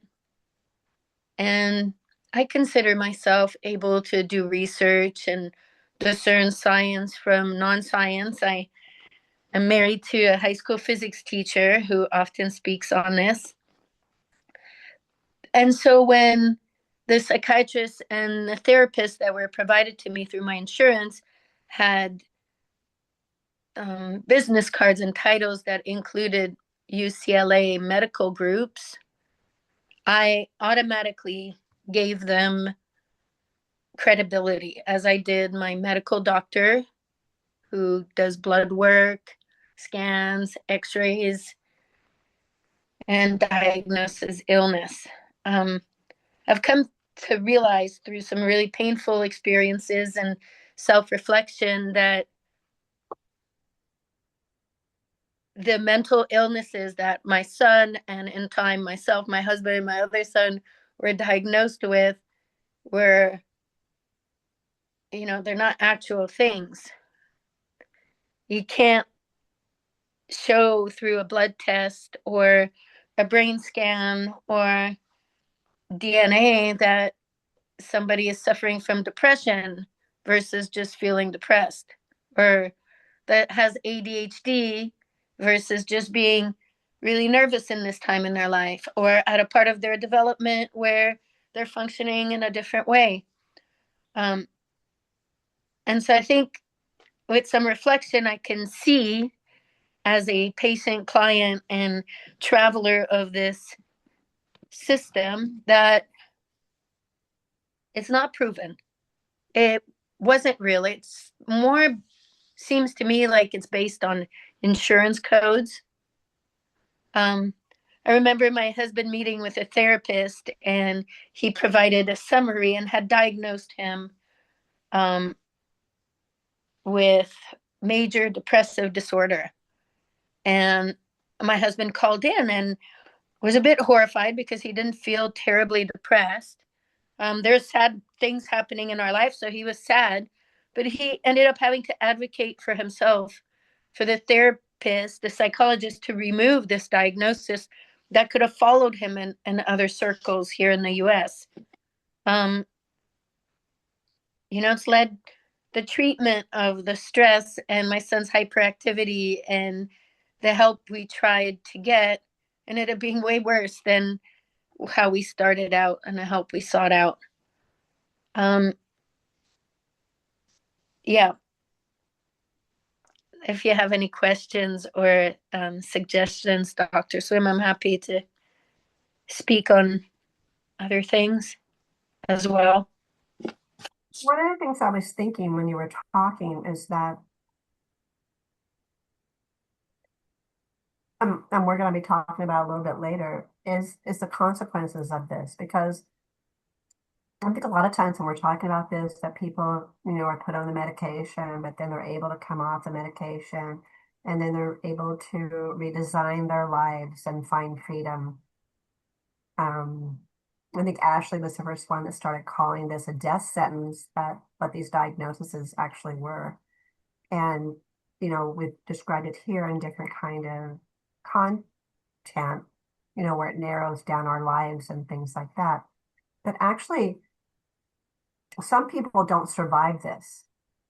And it wasn't just the family members being diagnosed, but there was consequences to being put on the medication. There were consequences to people being diagnosed, and very narrowly, your family avoided these. And I was wondering if you could talk about kind of the seriousness of this, that it's, because I think sometimes when we talk about this, it doesn't encapsulate that these are life-saving actions that happen when people define that they aren't sick anymore. Yeah. I don't think the therapists individually are ill-intended. It seems to me like it's a bit cultish. There's an assumption that the DSM is real and that the therapies that they use work. How would therapists know if their therapies work if they never meet with the clients 1, 2, 3, or 5 years down the road? So there's a bit of magic thinking that I see happening that's really dangerous. And in order for the therapist to work with clients, they have to quickly diagnose to get the right billing code so their work gets paid. And so seeking help, as my son had attempted suicide, we were all affected by it. And he did so 2 weeks after being prescribed an antidepressant. How old was he? 11. And he tried by hanging in his bedroom. Luckily, he survived, but it started a series of not reflections by the medical and therapist providers that maybe this was a side effect of the antidepressant, but that something was wrong with him and he needed to be hospitalized, and then he needed supportive services. And those were really scary for him. First off, he was 11, and in the world of therapy here in the US, they don't let children who attempted suicide join the 12 and under groups of therapy. So my son was automatically, and the only way to receive services was to agree that he be placed with 18 and under groups when he was 11 and 12, which created a whole different set of negative information and feelings. I was quickly diagnosed, and I came to find out that the family therapist that we were using, that we'd been with for maybe 16 months, had a meeting with her intern, and my husband 1 month in after we'd met twice, stating that she diagnosed me as narcissist personality disorder, and asked that my husband not share this information with me because it could potentially lead me to want to quit therapy, which would, in her eyes, not be beneficial for anyone. So they all worked for this long, knowing this, but never having revealed it to me. And what happened to me was, for the first time in my life, what I was experiencing specifically in that office, in those family settings where most of the time one or two of my children were also present, I had a really hard time connecting with what I was experiencing and the feedback I was getting. With hindsight, I could see that they were treating me as though I was suffering from this. And I don't suffer from this. I was a mom and an individual who was suffering greatly at the time from my child trying to take his life in a bedroom he shared with his older brother. Our whole family system was shaken by this, by the attempted abduction, and then add the layer of treatment and medication. It shook our whole family system. And the lack of empathy and compassion was life-shattering for me. I would leave these sessions crying and not feeling heard or seen, and not really connecting with the feedback I was getting. And there are times where I wanted to just drive home and hit a highway pillar. I just wanted this to stop. And I'd never felt this way in my life. Because, and I'm just going to ask you a question to just kind of describe this. Because my children would drive with my husband after the therapy session, and I was driving alone. There was a ravine being sort of drawn, a line being drawn, that I had been identified as the problem. And my other son, who'd attempted suicide, had been also identified as a problem. And what that created was my older son thinking other people were the problem. And I can't see how, in an intense family situation where there's COVID and we're confined as a family and we're not going to work and our schools are closed, that the whole system is suffering. And it's not one person's fault. It's how we interact unwisely with each other. It's how we could incorporate more love and understanding with each other. That's what would help. What we received created disconnection and fear, and almost ended mine and my son's life. And when you were speaking before of finding our gifts, and you were having a philosophical debate about whether we were refinding them or reigniting them, I was thinking of the word transcending them. We can transcend the deep pains and use that to fuel more of our gifts and more clarity about our gifts. That's it. Can I respond? Yeah. Carolyn, that it's so sad, and it makes me just angry to know, when I got my PhD, I was very interested because of my background, and nobody knew what my background was, or I wouldn't have gotten my degree. This was back in 1972, a long time ago. And right after I got my degree, I went to postdoctoral training in family therapy at Rutgers University. And it was a year training with just two psychiatrists, a social worker, and another psychologist beyond myself, and it was a good training. But one of my most uh, terrible memory of what went on in the field was somebody brought up the idea of humanistic psychology.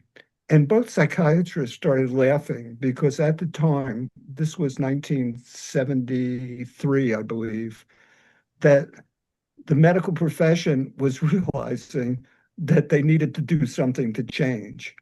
And they never followed through. What they did was something more restrictive.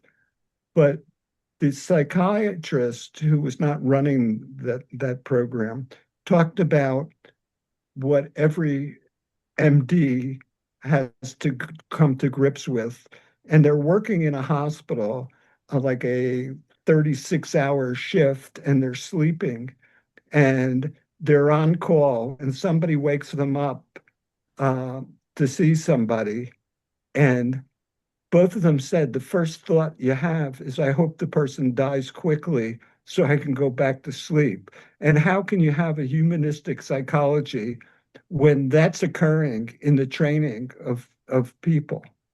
So, I think family therapy is a very good thing when it's done correctly, but it's gotten so distorted at this point in time.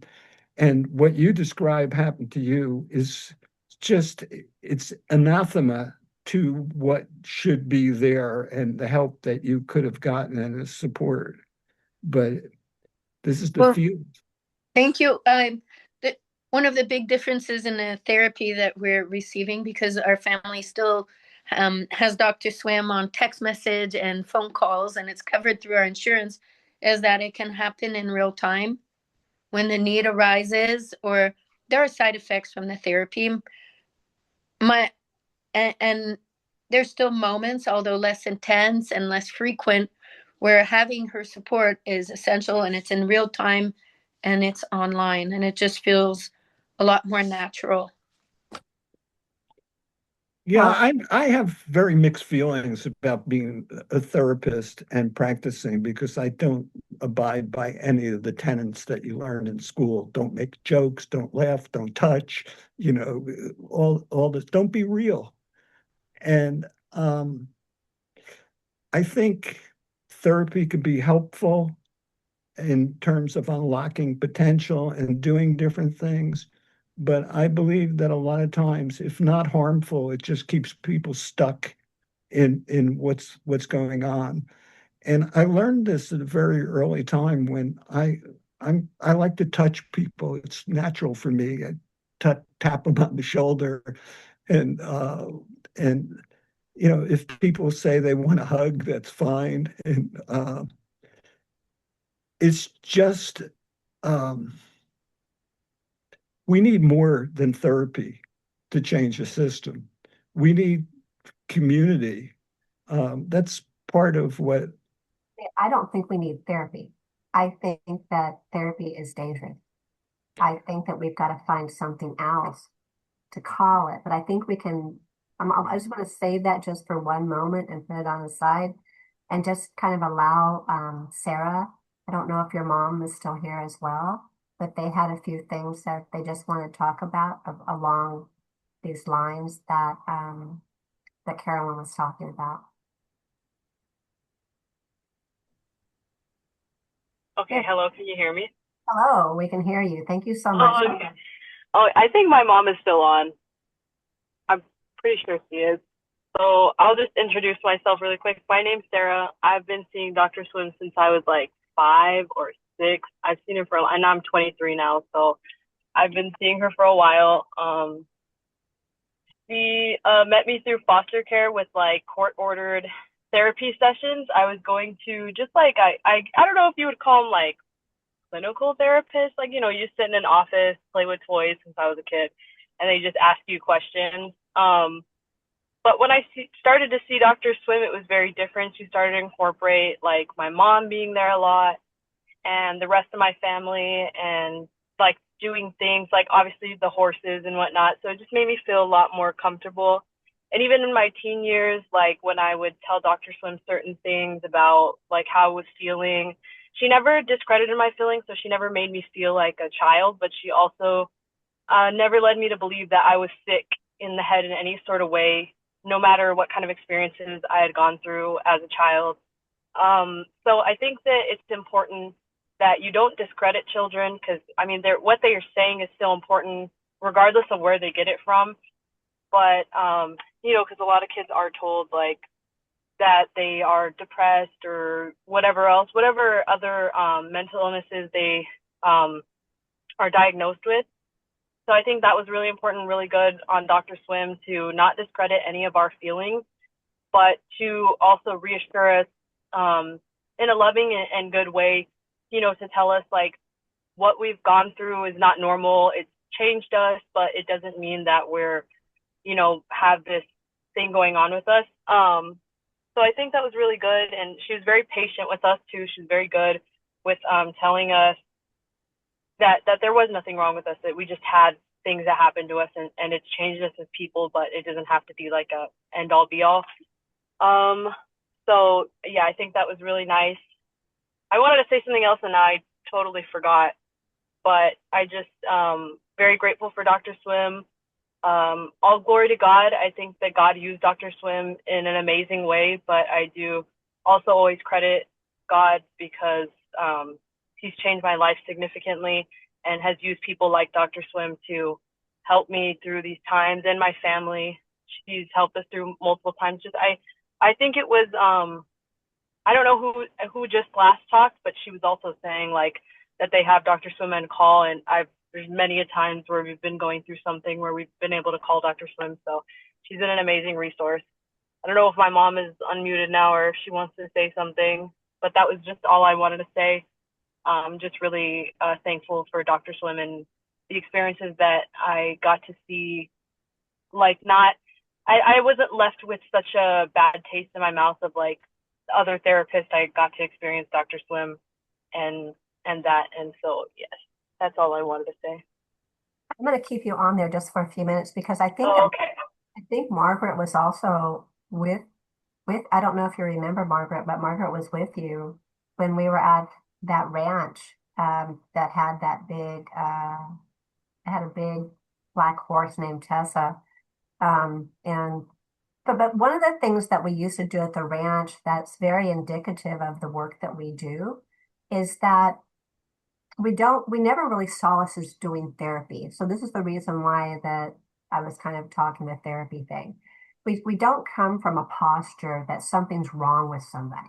We don't come from a posture that something needs to be fixed within somebody. We come from a posture that people are brilliant and that they're just going through difficult times in their lives. And there's no way that we could, through a theory, be able to know what they're going through or know what the outcome's going to be. But we certainly know that we can have what we call collaborative conversations, where they're an equal partner, if not more than an equal partner in the work that we do. And through dialogue, that we somehow together explore alternatives and possibilities that they may find life-saving. It's not that we come up with such incredible, amazing types of endeavor, but we accompany people. So, I remember seeing Sarah as just a little girl and she just loved Jack so much. It was just so much fun to see you out there.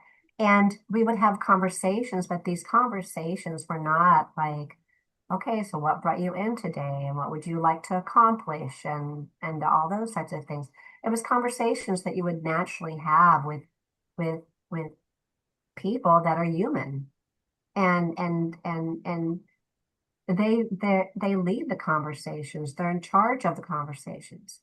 And even if you have a 5-year-old or a 15-year-old, and I'd love to say that we saw each other every year, but we didn't see each other every year. But every once in a while, we would all get around and get together. I know that for a while, we did because it was such a difficult situation that our whole family was put in.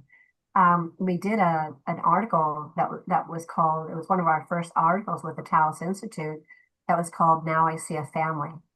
and we wrote about how a family was able to reconstruct and come together again.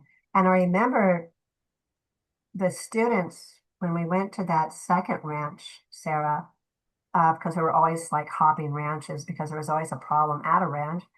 Um, and and I remember I had a bunch of students at that day from various universities, and you guys were having a picnic on the grass. And they were like, "What should we do?" And I said, "Nothing." I said, "They're becoming a family again. Like we don't want to get in the way of that." And and I think that we give ourselves too much power as being somehow these agents of change that we know what to do with people. I know what to do with people because what I want to do with people is the same thing I think that Trudy talked about. I want to be the best person that I can be. I want to listen. I want to not make assumptions. I want to help them in whatever way that they want me to help them. I want to accompany them for the difficult times that they're going through. And how do I do that without giving them advice or telling them what to do with their lives or being prejudiced against what they may be or not be doing with their lives? It's a very simple conversational process, and therapy, I think, over the years became very complicated. I remember like even the MRI stuff. Okay, you've got to positively reframe. You've got to do this. You've got to do that. And so I would hop out of the conversation to make sure that I was doing everything that was on the list. And so who was doing the work? Who was doing the therapy? Was it the therapist or was the theory that was doing the therapist with it, where is the client and the therapist in this intimate relationship that can lead to so much change? And so that's why a lot of times I'm so critical of any kind of therapy, whether it's family therapy or individual therapy or psychiatry treatment or things like that, because we're applying um, tricks of the trade, so to say, to people. Well, we don't even know what's going on with people. I don't want to know if I know what's going on with me from day to day, but I might be suffering. But that doesn't mean the suffering that I'm having today has anything to do with the suffering that I had yesterday, or that will have anything to do with the suffering that I have tomorrow. But I do know that when someone is there to walk with me, as Tom Anderson used to say, that I have courage and I have hope. And through that courage and hope, maybe my lenses expand on what I may or may not to be able to do.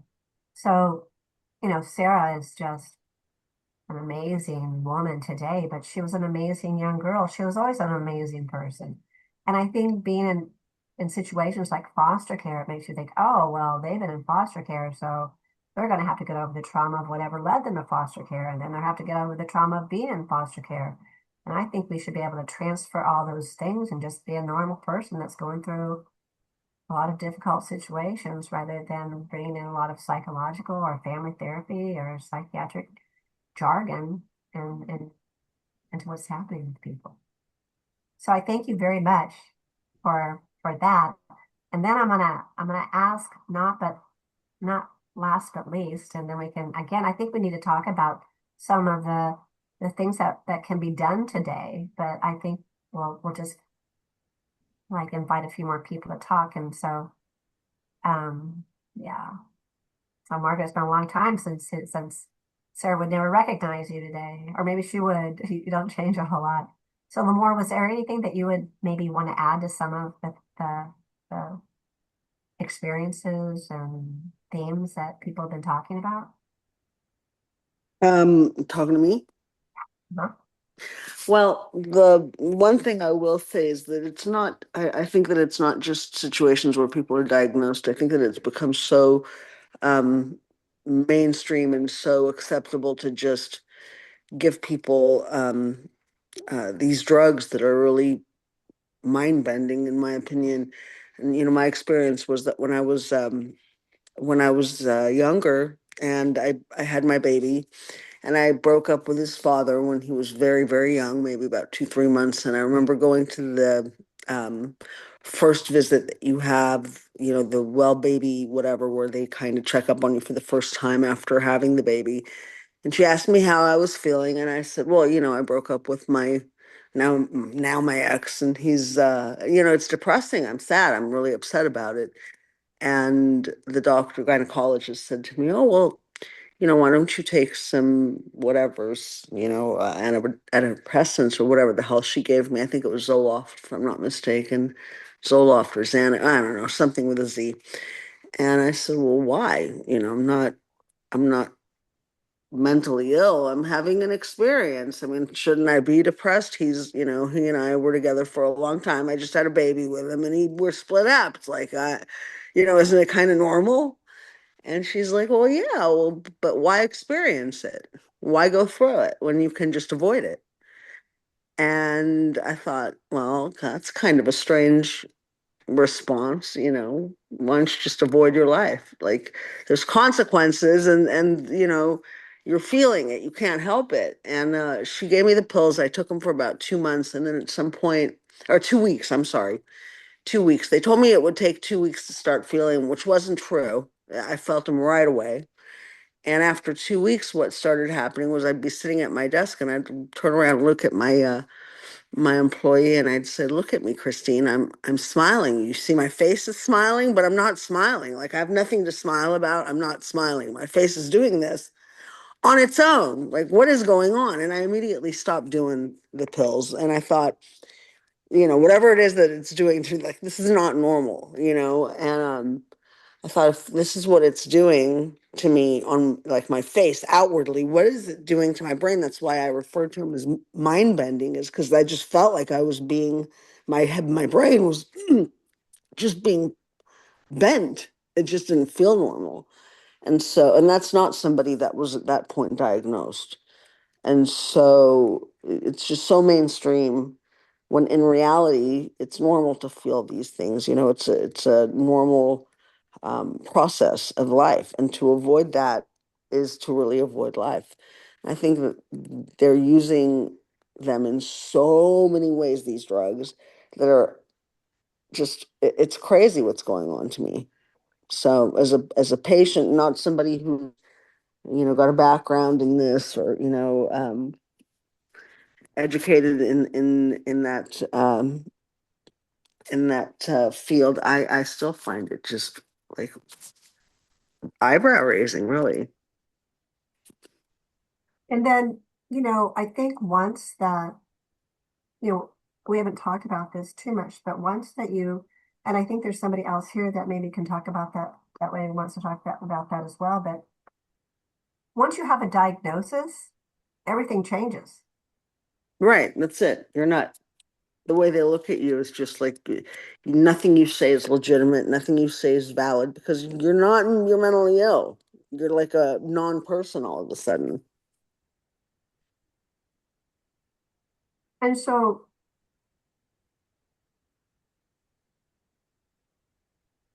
I don't know if the person on iPhone 2 wants to talk about that too, but maybe not. But and maybe have a conversation about this. But one of the things that happens is that when we lose our self-identity and we're told that we're a mental illness, it is probably, like Ashley, you were talking about at one point in time when you called it a death sentence.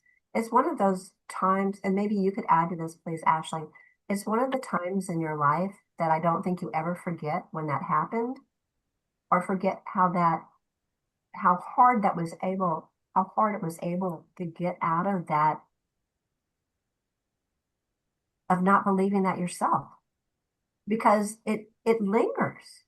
For I hear for a lot of people that it's not something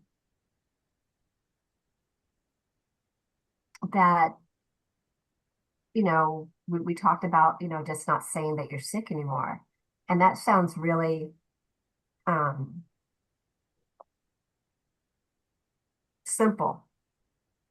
But I'm just thinking back to when one of Carolyn's son was talking about his time in what he called confinement, and what was the other word that he used to describe that? Confinement and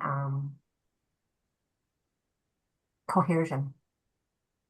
That that at 12, he's talking about that he might remember that all of his life, that the trauma of being in that kind of situation, of what you talked about earlier, Ron, is something that he never thought that he would be able to get through. And then somehow we all managed to get through so many things because of time and life getting better. Or maybe you could talk about that for a bit. Well, today he's not on any medication. He doesn't use an IEP or a 504. He has no labels. He's out dirt biking today with his dad. Um, he's doing okay in school. I and my other son made it to the world championships this year of surfing while living in the burn area and losing their school. There's there's a lot of hope once you transcend the diagnosis and you don't believe in it anymore.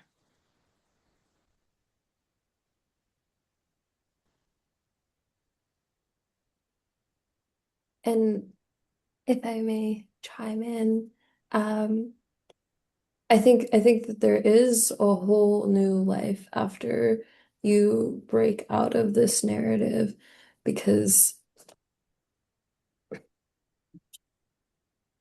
when someone is told their entire life that they are broken and that there's something wrong with them, it becomes embedded in their head, and it's this thing that they're constantly monitoring. And um, just to give like a little bit of context, hello, I'm Ash. I'm Ashley. I've been working as a recovery consultant here, or now I see a person for like the past like 3 years, but I actually met Dr. Swin when I was like, gosh, I was like 14. So, and I'm very, very passionate about this work because I believe that the human experience is an innately like emotional thing. And when you take someone who's very passionate and very like just has a lot of muchness. I love this term, muchness. It's an Alice in Wonderland term. It's not like a technical like term, but the muchness of life. When you try to dilute that and suppress that, you're taking away like a huge portion of what it means to be human and what it means to be alive. Like we were discussing a little bit earlier how um to like we are supposed to feel this pain when we go through breakups. We are supposed to feel this pain whenever we experience something that's bad. It gives us context, but then to be told that we're broken because we feel pain or that we're not supposed to feel pain is a completely distorted view of reality. And I'm 25 right now. I'll be 26 in about a week. I'm excited. But I live in a generation and in a space where the conversation of um, mental illness is very, very, very normalized. This is something where, friends can be discussing over tea and be like, I'm a little anxious right now, or I'm a little nervous because it's finals. I must have an anxiety disorder and I probably should take medications. And it snowballs. It's something that is normal. Like this medical model has turned into a huge problematic perspective on existence. It's making people feel like everything is wrong with them and everything is like crashing down because they're feeling something normal. And when you tell people, hey, you're just screwed. You're feeling something, and the fact that you're feeling something is not normal and you're broken because of this, they're going to believe that the rest of their lives. And then you give them medications that sedate them and make them zombies, and they have horrible side effects. And honestly, as someone who has like was prescribed medication for a period of time and then oh, sorry, here, let me mute these sounds. Um, But as someone who's journeyed through this life and have seen a lot of people on medications as friends, like has been given some herself, has also seen people using like un prescribed drugs on like a recreational basis. I don't see a difference between someone who was, well, okay, there is differences, but like within the person and their actions and how they're reacting to the world, when someone is using like street drugs versus prescribed drugs, you have these similar effects where someone like they have these tics and they have this like way of moving in the world that is slightly disconnected, but one is demonized and the other is not. One is, if it's given to you by a doctor, then you have to do this. This is court ordered. This is something that is mandated. This is mental health. But then the second you turn it to like you remove that doctor, then suddenly this is horrible. You're destroying your life. We've been fed these PSAs of like the DARE programs of don't touch drugs, it will kill you, it'll kill your life. But then the second that someone in a white coat is giving these drugs to people, it's suddenly it's okay and it's normalized and it's a huge societal issue that we're going through right now. So I'm very grateful for everyone gathering today and being open to discussing like how do we move forward as society? How do we be more empathetic? And how do we normalize the fact that we as humans have emotions and that the human experience is innately emotional, and just because we have emotions and sometimes they are negative does not mean we need to isolate each other, demonize each other, or even make it so that we're not gentle with each other when we're suffering, because again, the human experience is meant to hold this suffering. It's not meant to just be ignored. I'm a painter and well, I also sculpt, but I'm an artist in every sense that that means. And when you look at human history from an artistic perspective, it's what is the thing that moves people?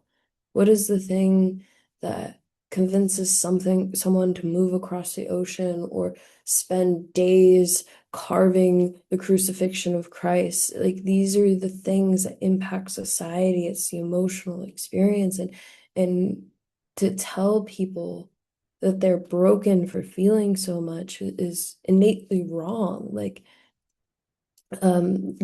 ancient Greece and ancient Rome, when someone would die in their culture, they would have grieving parties that would last weeks.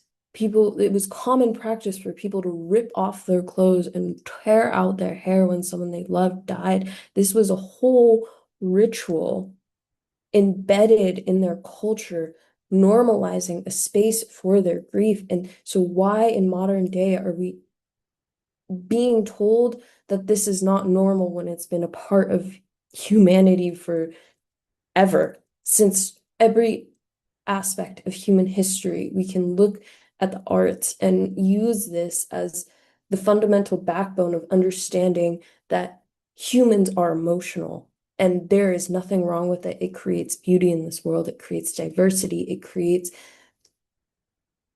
a scale in which we can understand the planet. Like within the arts, there's something called chiaroscuro, which is an Latin and Italian phrase of like, in order to get the full complexity of a drawing, you need to go from light to dark. You need the full scale. You can't just exist in like a small range of the lights, because then that doesn't make a good drawing. You need the full depth and range within the work to show something and create the proper dimension and drama and dimension that makes it look more realistic. And this is when we're talking about paintings and drawings before the camera existed. So I think that it's really impactful to to think that, we need to accept and understand that misery is a part of experience, and we don't need to be isolated or demonized because we feel. And to be human is to be emotional. I am very emotional. I have a lot of muchness, again, coming back to my favorite terms. Um, and I do wish that Trudy was still on, because I connect with her on this. Like, I'm also very passionate. It's something that pulls us. And um, but thank you again, everyone who took the time today to meet and connect on this topic, because I think that the conversation of normalizing our emotions and normalizing that humans feel, and that we shouldn't isolate or segregate or create a society that knocks people out for feeling, because feeling is a part of us. And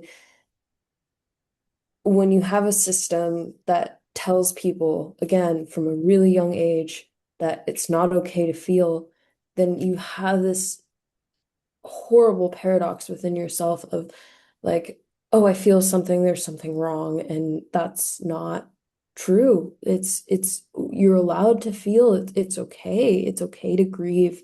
It's okay to um push forward after the grief. And just because you went through a bad period, like, heck, I went through some horrible periods. Like, I've had periods where, like, it was just so gosh darn hard to get out of bed, but that didn't define the rest of my life. But doctors tell you that it will, and it shouldn't be like that. And it's okay to allow the tides of emotions to roll over you and pull back in. I love looking at these metaphors of, like, viewing the ocean as like the internal emotional landscape, because sometimes, like, on some days you go to the beach and the waves are just crazy, man, like they're just over your head. And then other days the water can be calm, but the thing about it, the consistency about it, is it will always change. Mhm. Mhm. It's really quite beautiful. I think we have somebody here that wants to add to that, and that person can come forward. I just got a text from their daughter. See if they are still here. Um, there you go. Wow. Hi, my name's Trina. I'm Sarah's mother, and I had my children taken away. I had 5 children, and I was pregnant with one, very pregnant. And I used a method of discipline I shouldn't have used with my son. I used a belt, and so they removed the children and asked me to do some classes. So I guess the gist of it was I had my baby on a Friday, and that Monday I was enrolled in at least 2 of the programs. I started my classes right away. I did everything they asked me to do. Um, and the department would not return the children. And I was getting glowing comments from my counselors. I was in individual therapy, I was in domestic violence counseling, I was in what else? Anger management. There was another one too. Parenting. I did 1 year parenting. I did everything that they asked me to, and they kept holding on to the kids. And one of my daughters was she made a comment that she was gonna kill her brother, and it was just made out of anger. And she didn't establish a means or a time or a method even to do this, to carry this out. But So, yet they medicated her. right, how old was she? She was She was 8. 8. She was 8 years old. And so they put her in a hospital. Even though she wasn't there for a lengthy period, she was there. It was a temporary Kedron facility in Los Angeles. They kept her there, and she was placed on medication. And I went to court. I filed some paperwork, stating that I didn't want her to be medicated. I was powerless over anything. They made all the decisions for me. I still had my parental rights intact, and they did not. They didn't budge. They medicated her. They kept her in a separate foster home away from all the other children. Her brother was born, and they took the baby. I had tried to establish uh, in a facility where I could live there under supervision and be with my son, my infant son, and they told me no, no, you can't. So they removed that baby also, placed him in the same home with the other kids, and but they had separated the one daughter, and she kept telling me, Mom, this is going on in the foster home. So every time she told me something, I would turn around and tell the social worker, and kind of not be confrontational in an aggressive way, but I would tell her, hey, my daughter let me know this is going on. Are you going to do something about it? This is not right. My son was missing a lot of his homework. And so they would make excuses. Oh, well, he's fearful. The foster parents would say, well, he's fearful of the mother. That's why he didn't turn in his assignments. And he was missing like 70 assignments in the first month. And when they were with me, their grades were up to par. They were doing really well. And so all this stuff transpired. And at the end of the year, when I had completed all my classes, including the year parenting class, they took my visits away. They said, no, you're not abiding by the program, that we have established for you. So I didn't see my kids for a whole year. Maybe it was a little over a year. I didn't know what they looked like. I didn't know what they sounded like, because kids change, and some of them were really small. And then I confronted the social worker, or I challenged her rather. I said, hey, you're telling me that my kids are afraid of me. I've been seeing them all this time, and they're happy to see me. You're claiming that the infant is scared of me? Is that what you're claiming now? My son was only a year. So she laughed when I told her this. She laughed at me, and she said, no, I'll arrange visits with the infant. And and that's how it went. Then I had visits with my son in the monitored visits, but they took all the other kids. And one day, the daughter that's on the line, the foster parent was dropping off the infant, my son, pre-verbal. He couldn't speak, obviously, because he was little. And she happened to see me in the parking lot, and she bolted away from him and came up and hugged me. And I took a picture of her, and the social worker told me, oh, you can't take pictures of the children. I said, why not? I said, here, do you want my camera? Do you want to delete it? I was so over it, I was thinking, what else could they do to me? I had nothing else to lose. They had already taken everything from me, my whole life. And so I was kind of pondering on this, and I seen this one social worker. She was, I think, new to the case. She had just taken over for somebody else. And I said, I want you to know, I'll call her Mrs. Jones. I want you to know, Miss Jones, that you're accountable for everything you put on that paper. You're going to be accountable for the stuff you write. If you're saying that my kids don't want to see me and you're keeping a family apart, you're going to be accountable to a higher authority. And she said, well, do you want to see your kids? And I said, of course I do. And I told her, at that time, Arnold Schwarzenegger was in office. He was the governor of California. I said, I've been to the governor's office. I've been to this, state representative. Why would I do all this if I didn't want to get my kids back? I've done everything that you guys have asked me to do.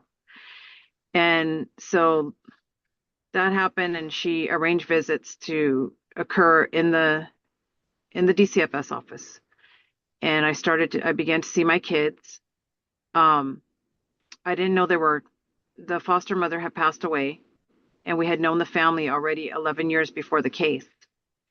But they turned on me, and they were very critical of me, even though we were like family. They never were like that before the case, before we came to the attention of the courts. But once we got involved, they started saying a lot of negative things about me to the social worker. And so she passed away, and the kids began to see Dr. Swim. So when I found out they were in therapy, the way I found out they were in therapy is the social worker that was leaving the case, he was retiring. He said, um, they are seeing a therapist. Would you like to have therapy with your kids? And I said, yes, I'll have therapy. And I had some really bad experiences with the children's therapist because they were like, oh, I don't know if this is a good idea. Maybe you shouldn't see the kids. They were saying all these things when I was seeing them unmonitored outside of the office in the beginning. And they just kept getting more restrictive. And even after doing that, passing my classes, not just passing them, but participating, they found every excuse under the sun not to let me see them. And so I said, yeah, I'll see this therapist. So I gathered a bunch of pictures that I had, with in our lifetime, with the kids and I brought them to Dr. Swim, and, I almost like laid it all out before her. And I said, I wanted to show her our life before this case and show her the joy on the kids' faces, and how neat they look and groomed, together, put together. They look, the grooming as in like their personal hygiene, and their hair was neat and they were clean, and they had all these awards from school, and we had pictures of us hugging and we're happy. And I wanted to like prove myself, because they had just painted me out to be this horrific person, and tried to claim that my kids were scared of me. And my daughter was longing to be with me the whole time. She never faltered from that. I want to go home with my mom. Never. But they were claiming, yeah, the kids don't want to go back. They don't want to return. And so, eventually we began having these sessions with Dr. Swim, and Dr. Swim invited the foster parents, and she invited the social worker, and she did it very, very intentional. And when this all came together, there was little they could say, and the kids began to change their attitude towards me, the older ones, because it was already like in their head, like, mom is not good, something's wrong with her. They just put so much stuff in the kids' head about me. They turned against me. The kids turned against me, and once we started seeing Dr. Swim and her team, they began to change their attitude. Like, they were completely different. We had a good time on the ranch together. It was a quality time. They would ask, what are you going to bring next week, Mom? They had a completely different attitude towards me, and we began to heal. And I got two of my kids back, which was a shock. It was shocking that they said home of parent that day we went to court. I totally didn't expect that. And they came home unexpectedly. And my other two girls were really cutting up. They were skipping school. They were doing very poor in school. They had a bad attitude with the foster mother. And the foster mother was at her wit's end. She said, I don't want these kids anymore. They have to go. And so the social worker called me and said, I'm going to place them with the grandpa, which was actually the friend of the family at that time. And I said, why would you place them there? He's letting the kids drink alcohol and do whatever they want and skip school. And she said, well, do you want them? And this is like after hours. It was like 5:30 in the evening. And so DCFS office was closed. So she called me after hours just to notify me that she was moving my kids to a group home. And I said, of course I'll take them. So she gave me the address of the foster mother, which is unheard of. It's protected information. But they were so desperate to get rid of my girls, they sent them home. And I went to pick them up. And, my daughter was flipping off the lady. And I said, hey, don't do that. It's a bad reflection on us. You don't treat people like that. I don't care what's occurred here. You don't do stuff like that. And so I took them, I drove them home, and, it was kind of awkward because they were used to doing whatever they wanted. And I said, here, there's rules. And my daughter said, I'll just call my attorney. I said, go ahead, pack your bag. And and you call your attorney. You'll have to go somewhere else. And after that, after I told her that, she stayed quiet. And she's 28 today. She is one of the most respectful daughters that I have. She loves me. She adores me. I go out and see her all the time. I stay in her apartment. She calls me, to tell me little things. We're very close. She still calls me mommy at times. Like it's just a completely different world. I have another daughter that is now married, and she has 3 children, and her kids adore me, and I love them. And she always calls me and asks me, for advice. And, our relationship is completely different, all because of one therapist that changed everything. And that's due to Dr. Swim and her team and the way she trained them. I've seen other therapists, and I tried to get out of the therapeutic setting that we were in, because the therapist actually told me, oh, we could maybe walk to the store down the street and get an ice cream. Would you like that? And I said, yes, I would love that, just to get the kids out of that office. But that never occurred. And she did like maybe 1 or 2 visits and said, oh, yeah, I don't think this is healthy for the children. But yet when we went to Dr. Swim's, they showed amazing progress at reunifying the family, which was the court order in the beginning, was to reunify the family. But that never occurred when going to those other places, when we had other counselors. They didn't even give it a try. They didn't give it a chance. And they made all these claims, and they labeled the kids, saying they were terrified. And then I had taken pictures. They were still allowed to go to church services, because that's our family's church we went to. They would go to the services, and other people would have to transport them, because we weren't allowed, me and the dad, even though he didn't do anything, we weren't allowed to transport the children. So when I was there, I said, in my mind, I was thinking, I'm going to prove that these people are lying, and these kids are not scared of me, and they're, they act way different. So I took some pictures with my son, the one that I had spanked, that brought brought us to the attention of the courts and the social workers. I took a picture with him with his arm around me, and he was smiling, and I got in trouble for it. They said, oh, you can't take pictures of the kids. And I was going to submit that to the court, to prove that this is not the way it is, the social workers claims. And so, and I had a lot of things working against me, like the foster parents. Even though we had been friends, they turned against me, and they were very close to my son. They lost a son due to gang violence. No, it wasn't gang violence. It was like a bad drug deal. Their son was using drugs, and he took some drugs from a boy and said, I'm not going to pay you, and I'm not giving him back. So they murdered him in the wash in Hacienda Heights. And he was murdered right there with 2 twins. Well, one of the twins survived, but I feel like they were trying to take my son away to replace their son that they lost. I don't know if that's the case, but that's how I felt.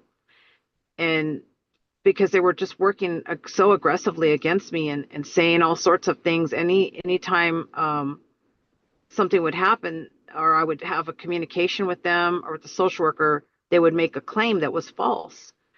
And so I began to represent myself, and I got a hold of the Title 20s, and I was able to see all the phone calls going in. So I knew that the Board of Supervisors was, going to let her rear end. So I would call and talk to the Board of Supervisors and say, this is going on. So they would have to address it. So between Dr. Swim and all the board concerns and complaints, I would go to the Board of Supervisors. They began to shift the case.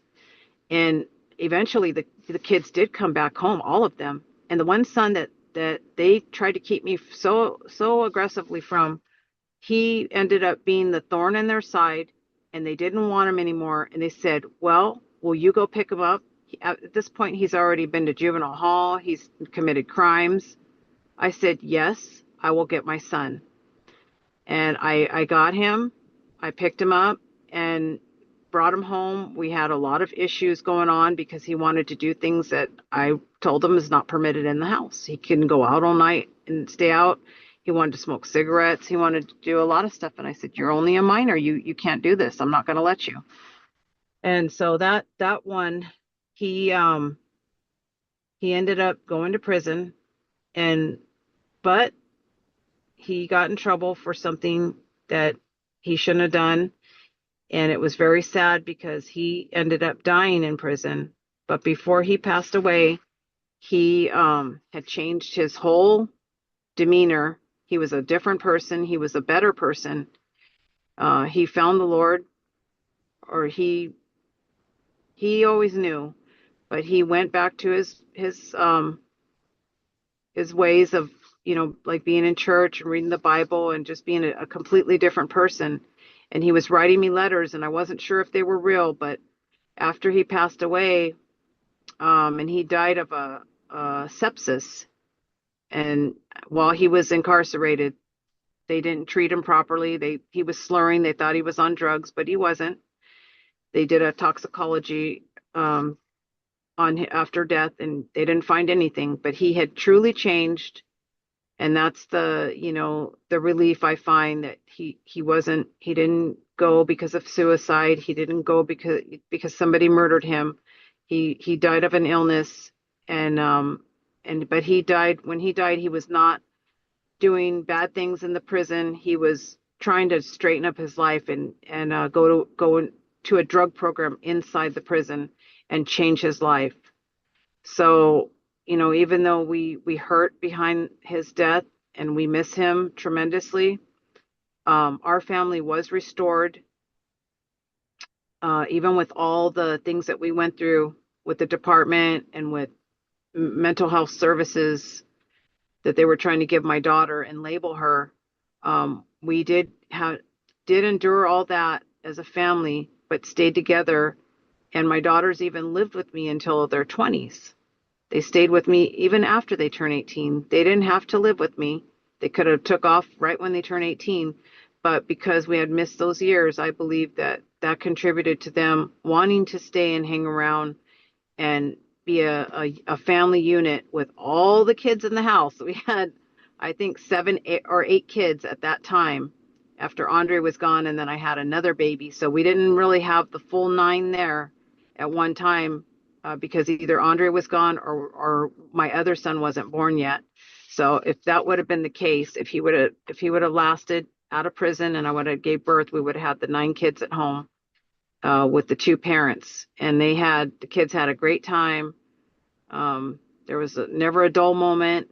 They were always close and laughing, and there was a lot of love in the house. And I'm forever grateful to Dr. Swim and her team. And now I see a Person Institute, for just kind of repairing things with me and the kids. We spent all that time away from each other, and Dr. Swim the girls would want to spend the night at their friend's house, and I'd say, "Oh, I don't know, Dr. Swim, I don't think I don't want them to spend the night." So they'd go and tell Dr. Swim, "Can you just talk to my mom? I really want to spend the night at my friend's house." And I would be adamant, no, they might have weed or something there. I don't know. I just wanted to protect my kids. Then Dr. Swim would reason with me and talk to me and say, "Hey, maybe you should think about compromising with the girls." And so then I would relent a little bit, just a little bit. I remember just a little bit different. What we would do is we would include the girls, and the girls would be the ones that would be like, trying to get their case apart. But one of the things I just want to back up a little bit is that what originally happened should not have opened up a DCFS case. So it was one case of overdiscipline, of which a case shouldn't have been opened at that point in time. But because of who the foster parents were, they were in they were in the legal system, right, of some type. And so um, be, because this is a case that very much would have never been open. But because you had so many players involved, I often see this happen with many systems that it becomes like a game of telephone. So you get all these things written up that this person did that and this person did this. And pretty soon, what they've written about the clients is like, it's like a huge textbook, but how much of that textbook is accurate or not accurate because it's all subjective. I've had clients come in to me and say, why did you say this? When I've talked to somebody that was in social services, and I'll say, well, I don't really remember that. And they'll be like, well, this is here, right here, that you said this, that I was one of the worst mothers you've ever talked to. And I'm like, I don't think that that was me. Maybe that was somebody else. And they're like, well, then how do you get this cleared? So things get so very, I think when we're dealing with large systems, things get very complicated. And I don't think it's on purpose that they get complicated, but I think like with the number of cases and things like that. But how we always worked with, oh, hold on one second. How we have always worked with especially um cases with um just for example, like me talking about saying cases that I want to take that back and erase it. People involved with DCFS cases, because it's not cases that we're seeing, is that it's very important to, and we talked about this long ago with the collaborative practices, that who is talking to who about what's going on. So if you have the social workers involved, of course you want to be talking with the social workers to find out what their concerns are. If you have the the supervisors of the social workers, you need to be talking to them. If you have foster parents, you need to be talking about them. If you have another set of foster parents, you need to be talking to them. You talk about everybody together. So at some points in time, we would have, Margaret, you were there, but we would have almost a therapist for each one of the children and each one of the foster parents and etc. So that everybody was able to see that this was a family. This wasn't a case. It was a family. It was a family that had two parents that loved their children and had children who loved their parents but had not seen them in a long period of time. All sorts of stories were going around that, you know, um, I remember the oldest one was afraid because they had been told things about your own mental health by someone, like there were just so many different um narratives going around. And so if we hadn't have been in conversation with who we were in conversation with, it would have been hard to have had the same results because people were seeing for themselves, oh, this mother and dad is fine because I'm talking to them, with a therapist at the agency, which at that point in time was the horse ranch. And Lamore, did you want to add to this? Is there something that I just saw the hand up? Yeah, you were saying about the mother that was saying, "Oh, why did you say this to the social worker? Why'd you say that?" I think you're being way too kind to think that these are mistakes of the system. These social workers straight out lie. I mean, that's my experience. They used to go into court every time with a lie. I don't know how you're being so nice about it. Well, I think that even sometimes because there's so many cases, so many people, so many stories. And again, these social workers do have so much weight on themselves for making what they consider is very critical decisions that I don't even know if the right hand knows what the left hand is doing. Like, for example, Christina, what we're going to start having happen in California is that people that are homeless are going to start going into mental health court. So you're going to have an added layer of mental health court that's making all these decisions. And so you're going to have a lot of people from social worker to psychologist to therapist to psychiatrist to social workers. I think I already repeated that to people within the court system. And there's going to be a lot of room for a lot of room for misinterpretation. And I think that's one of the things that we help do is that we help people see people. So we help social workers see families, and we almost help families see social workers too, because a lot of times the social workers, you know, this is a face on a case, you know. It's not somebody that looks like a living and breathing person, even though the consequences of this are so dire. Just like Trina talking about the loss of her son. I remember when her son was like, I don't know, he was like, how old was he when, was he 12 or 13 when he went to that boys camp? Yeah. Yep. He was just a little boy. And he unfortunately wasn't able to go home, didn't receive the type of truly therapeutic services that served him. He only became more of like a, you know, of a quote unquote acting out teen because of the context that he was in. And he really didn't have a chance to write himself up. Well, also they court ordered me to do therapy with him in a therapeutic setting. Mhm. We had 2 sessions, and Yeah. the therapist stopped the visits. There nothing occurred that, I mean, I know, of course I'm biased because that was my son, but nothing major occurred there. No, we didn't yell at each other. Nothing occurred for her to stop that. So Mhm. they never really gave us a chance to hash it out and to work things out and talk and resolve our differences.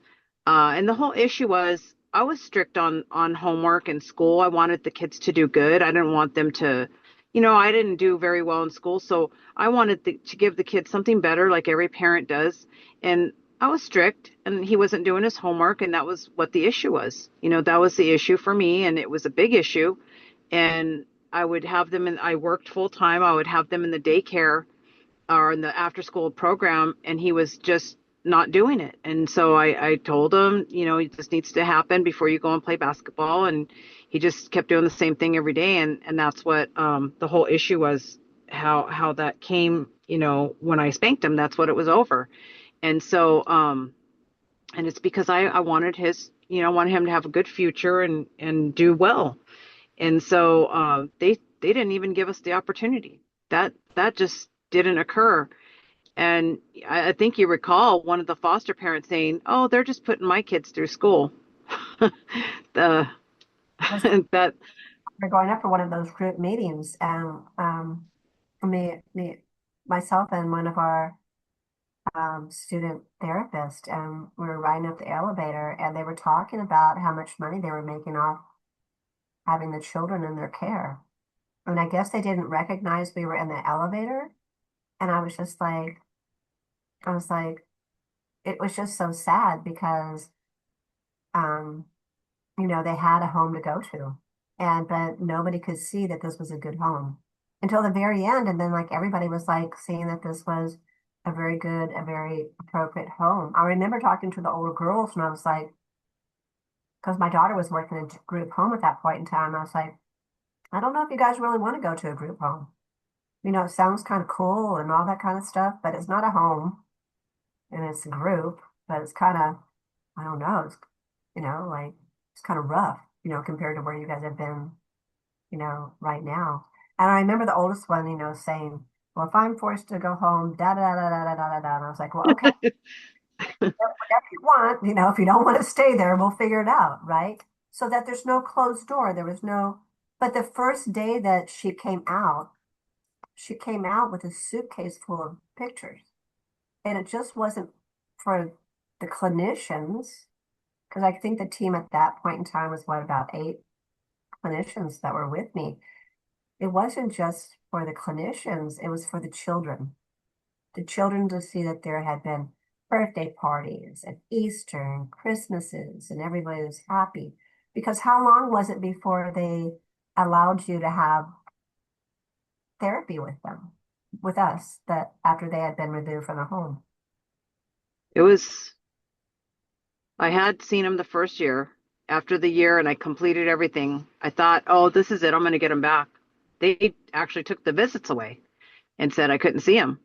And even though, like I said, once I got a hold of the Title 20s from county council, I was able to see all the phone calls they were making and refute that information. And even though a lot of stuff was redacted, I was still able to go around the stuff that they did put and say, oh, I talked to the mother on this date. And I said, no, that's not how it played out. I was actually with my counselor when I called, and I was sitting with my counselor, and she heard the conversation. So I was able to refute a lot of things, and some of the stuff that they told me, I just kind of learned from them. Whatever they told me was inappropriate, they would do that in the foster home. And I said, isn't this inappropriate? You told me that I couldn't, the one foster mother said you have to clean before you get something to eat so you can work up your appetite. So I would bring this information to either the board of supervisors or the supervisor. I would do everything in an email. And I started, seeing all the flaws and the cracks in the system, how it's good for one, but not the other. The parents can't do it, but the foster parents can. And I just said, no, this is not, it's highly inappropriate that this happens. And one lady let my daughters go around Bloomington, and I looked up Bloomington. I went on Megan's Law website, and I said, do you realize how many registered sex offenders are there? And my kids, you don't know where they're at. My daughter called me and said, Mom, can you pick me up? I said, I'm over an hour away, but I'll be there. So she had no idea where my daughter was. She just let her go. When I did get my visits back, she would send them like with a bag of chips and a soda. That was I said, did you eat? Oh, she gave us a snack. I was like, okay, no problem. We'll just go get something to eat. Just so many different things. And then my daughter swallowed a bobby pin. She was on the phone with me because the foster dad gave her a cell phone. And I called and I said, hey, she swallowed a bobby pin. She said, no, she's just saying that because she doesn't want to go to school. And I said, that's not true. She wouldn't lie to me. She didn't even, I said, then can you just take her to the doctor and check? She wouldn't take her. And so I had to call the hotline and tell them I'm a parent. And then they were not sure about that because they thought I was trying to cause trouble. And I guess they told her, hey, you're going to have to at least check. And so the lady took the foster mom at that time. She took my daughter, and sure enough, she had a bobby pin in her when they x-rayed her. So, I mean, just stuff like that. They didn't want to get medical care for them. They didn't want to do a lot of things for them. And I thought, wow, they have two loving parents that are able and willing to care for them. I've done everything they've asked me to do. I've abided by everything. And they're just not, what's the problem? But, the good news is they did return home. They were very successful. My daughter graduated college. One got married. One's in the Navy. They're all good citizens, law abiding. They're not in gangs. They're not on drugs. They're perfectly fine. And I have another daughter in college right now. She's changed her major a couple of times, but they're healthy adults. They're thriving well, and we have a good relationship. And I really credit Dr. Swim. I credit God for sure, but I also credit Dr. Swim for her involvement with our family and her encouragement to the girls. We always left there feeling better. Sometimes we would have, familial issues. We would have little fights, or, there'd be like a little spat, like, you're not going to do this. Oh, but I want to do that. And, Dr. Swim would let me see another side of it. She would always talk to me, and I was afraid, of letting the kids go out and stuff. So she would talk to me and reason with me sometimes and say, well, think about it like this. And she would really cause me to think a little bit more about, how I was handling things. And it was very nice. I'm gonna fight with you on that one because I think I've provided a context where you guys could all talk together. You know what I mean? Because I don't ever want to feel like I'm telling a parent what to do, but sometimes I try to represent what the child wants, right? Why the child wants it. But then it's like none of us are God, like a couple of those women were not great mothers, right? That were letting them spend the night. Yeah, no, that's what I meant. I probably just can't articulate it as well as you, but yeah, she definitely would involve all of us. And sometimes, the girls wouldn't feel comfortable to talk to me about certain things, but then when Dr. Swim would be when she was present, they would open up more and they felt more confident to say things to me, and it worked out. It really worked out nicely. And it was just such a beautiful endeavor because you guys would come like almost every year. You'd like be able to talk and see where everybody was at. And, the other thing is that, we were able to like really I think we were able to get like a lot of ideas of how um you know we often talk about this, and I know that some of the people that are on right now know what I'm talking about. But a lot of times when the children have been taken away from DCFS or there is an open DCFS case, that their children thinks there's something wrong with their mom, right? Or their dad. And it's hard for them to lose that. It's a diagnosis, right? Even if it's not, even if it's not the diagnosis, sometimes it's the kids, are given a diagnosis by the social workers and told things about, from the social workers, because I think at age 12 in the state of California, the children can have all the records so they get to see what all the therapists have written about the parents. And so how does that get deconstructed where the children and the parents can see each other for what they are, children and parents, and that whatever diagnosis or whatever every other people might have had to say about them were opinions at one point in time that may never have been valid opinions. So I don't know, Christina and Megan and you guys have been a little bit, Joanna, quiet on this. I don't know if you have some thoughts, especially on what the mothers were talking about, because it is a different type of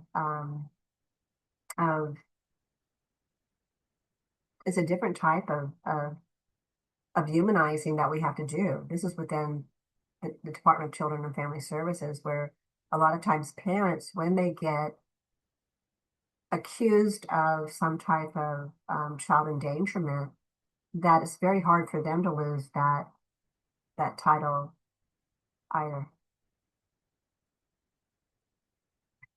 Do you have thoughts on that, Christina or Megan, or both, but Christina, Megan, or Margaret, whoever would like to speak?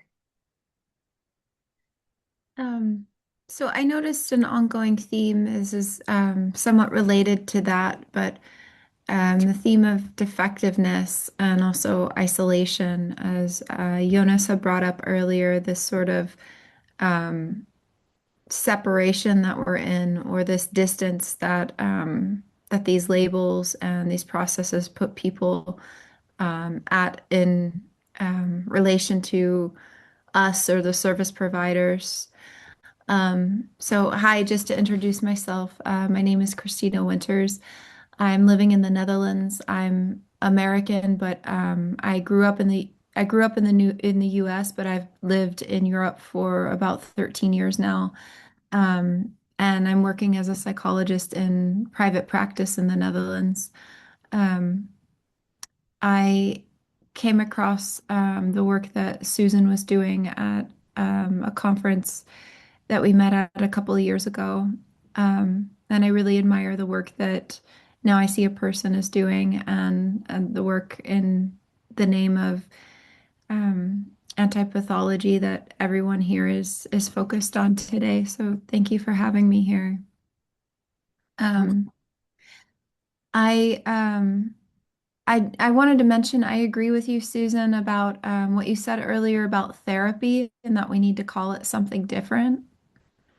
So, and I still struggle with what to call people. I mean, I don't say patients, but I do say clients because I also do work that is that's outside of the realm of mental health care. So I just use client as a broad-based term to apply to whoever is working with me. But even that sounds a little bit clinical or distancing.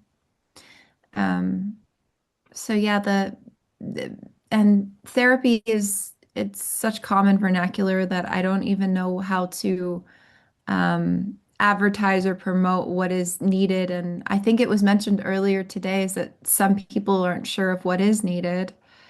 Um, but but anyway, with regard to what was just mentioned, and yeah, thank you to the mothers here for sharing what you all have gone through today. There's I think um outside of the realm of mental health care and social services and the legal system, there's almost an extra like a deeper layer of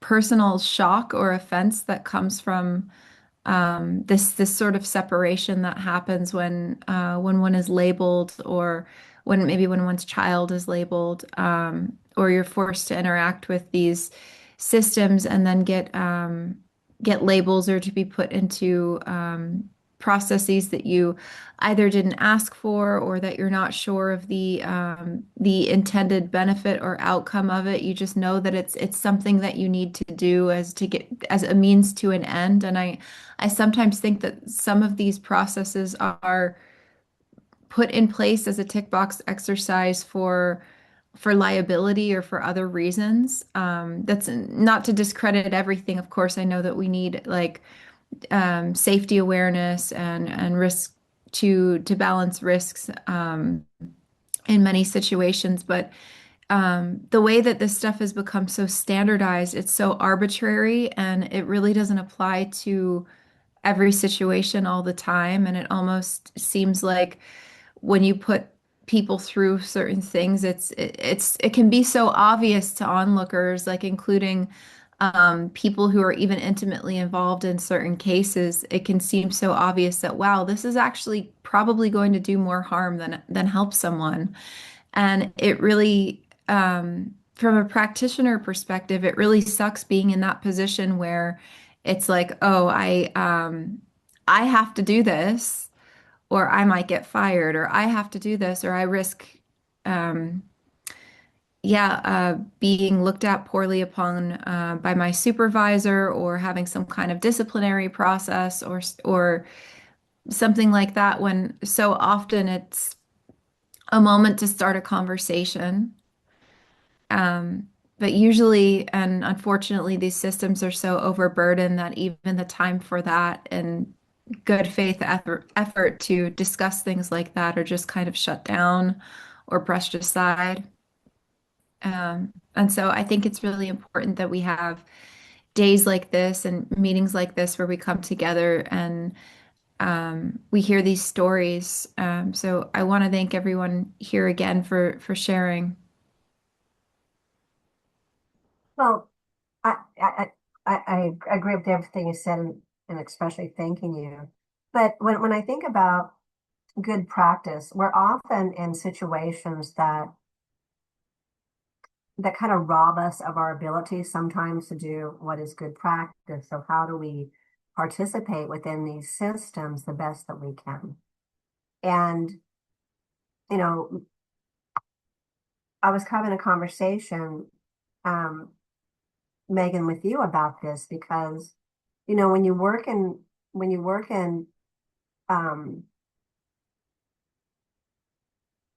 systems where they maybe hospitalize or they medicate or you aren't the last word on what's happening because you've mentioned before you've worked in hospitals, Christina, and you work in community mental health. Is that correct, Megan?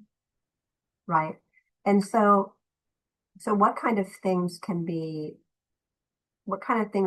do to help maybe someone be more visible to someone else? that's really what we did with the mothers that we're talking to today, is that we helped the social workers see what we saw in the family, not necessarily by, um, by by any type of conflict or anything like that. It reminds me of something that Harry did early on, a long, long time ago in another land. Harry did a conference, and in his conference, he had a DCFS case, and so on the stage he had the family and himself, and then behind the curtain or the one-way mirror, whatever it was the social workers, the psychologist, the psychiatrist, the whoever was involved with the livelihoods of the people that were in the family. And he would talk with the family in a way that others could hear how wonderful this family was. Because a lot of times what they read about, and this is what we've been talking about all day, is what is wrong, what is deficient, what maybe were some things that happened. They don't talk about really the amazing wonderfulness that each of us have at any point in time, that we aren't static.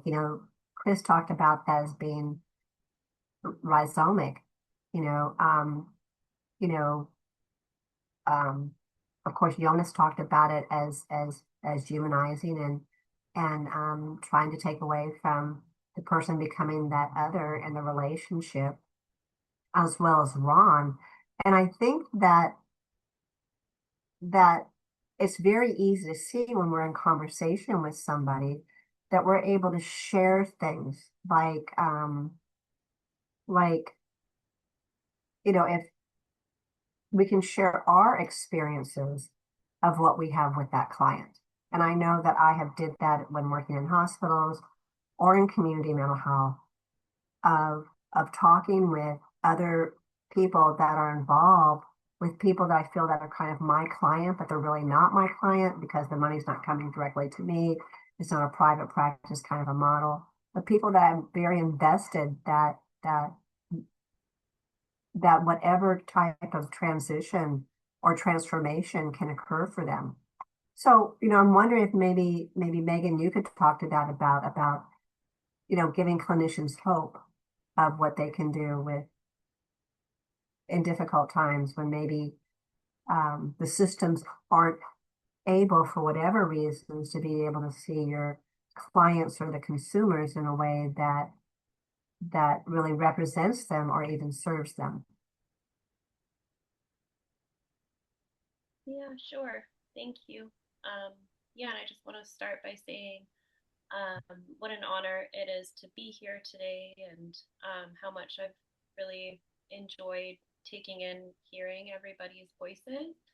Um, yeah, to kind of echo what you were saying, Christina, around like, I don't know, like the sacredness of these spaces and having kind of this time set aside for us to gather and talk about these kinds of ideas. And yeah, just, definitely felt kind of like the overburden within systems. And so it is definitely, yeah, a really important resource, and kind of echoing, yeah, that theme of community and how important that is to have people that you can lean on and talk to and openly with about yeah, stories.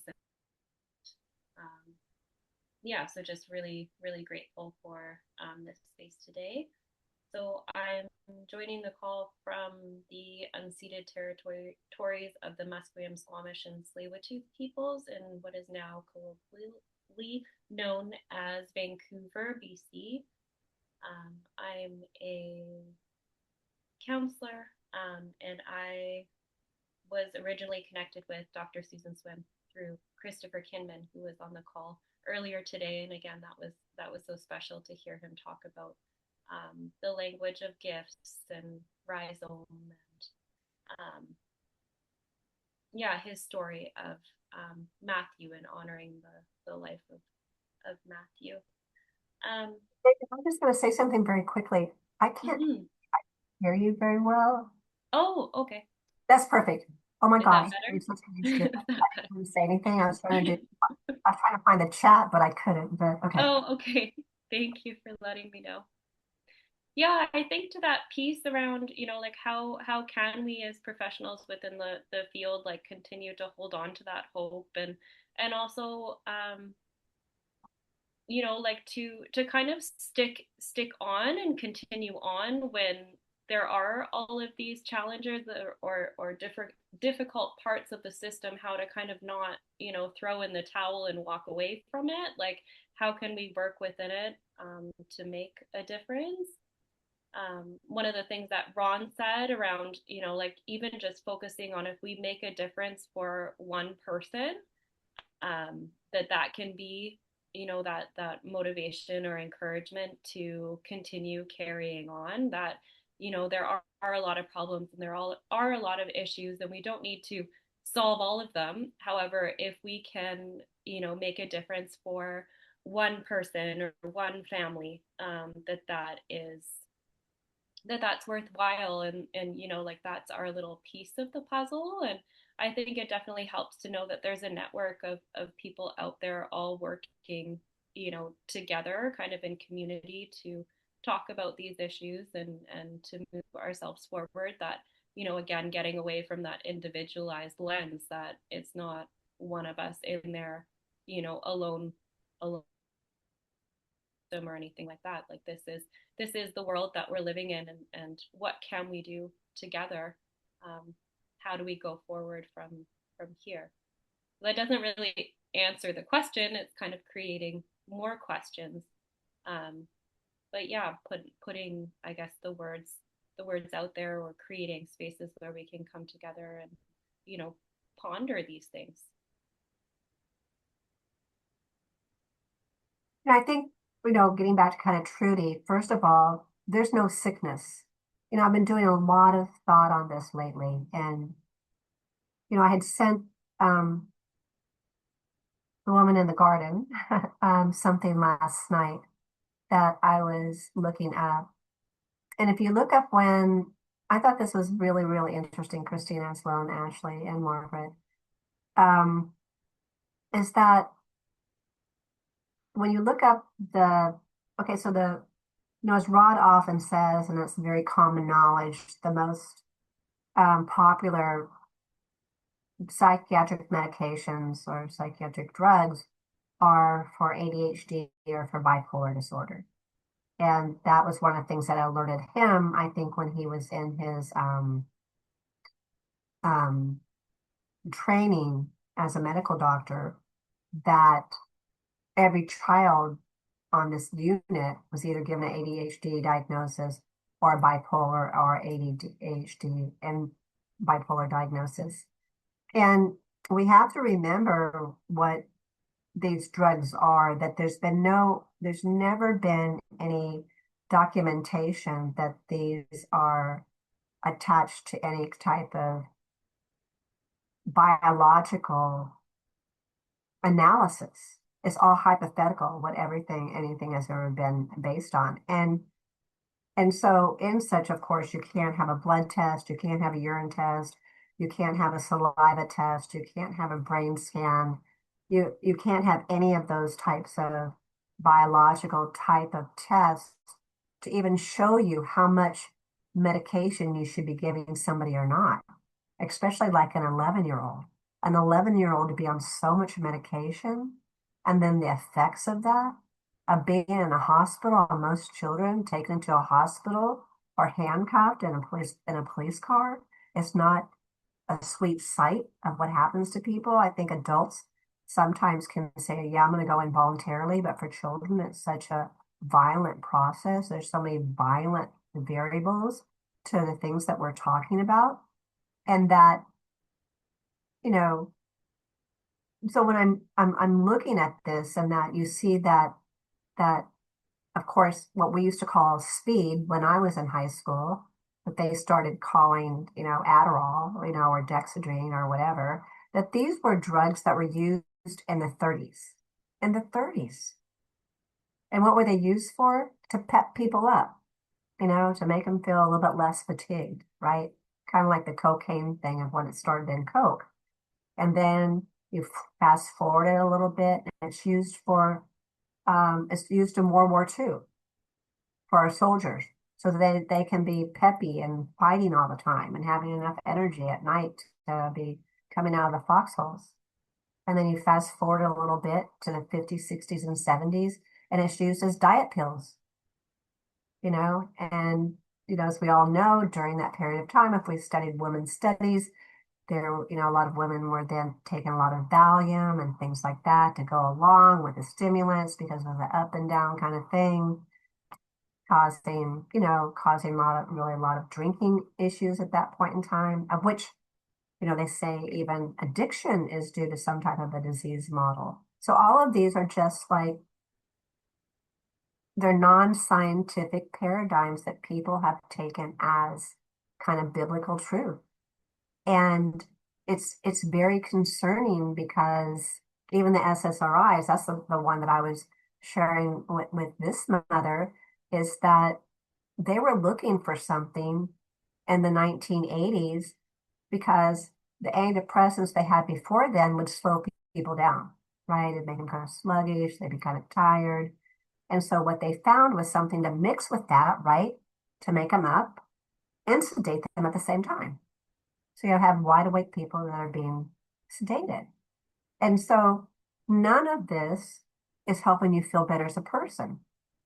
None of this is like it's going to alleviate depression or anxiety or quote unquote eating disorders or OCD or what what harms you.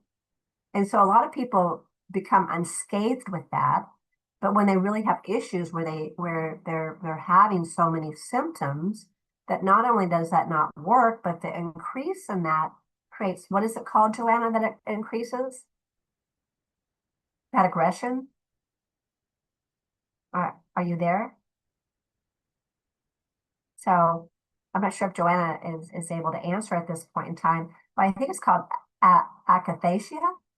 And it's like this internal response where you have like Kim talks about this well, about what happened to her husband after he was on, was it Zoloft for 6 weeks and then took his life? Like the restlessness and the blunting and the pull at suicidal ideation or violent types of thoughts. See, so if you have the medications that are producing these violent thoughts and we're giving it to people, but then we're defining it that it's part of the disease model that they have, what in the world are we participating in? Because there were people here previously that had to leave that wanted to talk about that. They wanted to talk about what is it like at 15 to be put on this medication? What is it like at 13 to be put on this medication? And then how did that serve them growing up that way? Was it able to keep them out of hospitals? Was it able to keep them in kind of a realm where they were thriving in life, or were they surviving in life? And that's what we're finding out, is that a lot of people that this happened to, that they move into their 20s and 30s, that they're surviving, they weren't thriving. And you top that off with that now, one of the things that Jessica wanted to talk about was, let me just pull in some of these notes, is that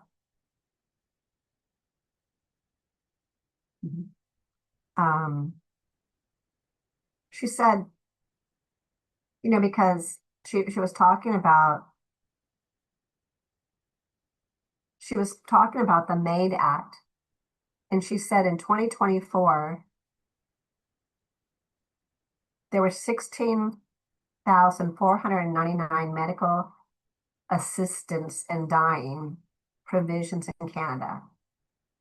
This figure represents all cases where the procedures were carried out, which accounts for the final approvals that resulted in an assisted death. The total requests were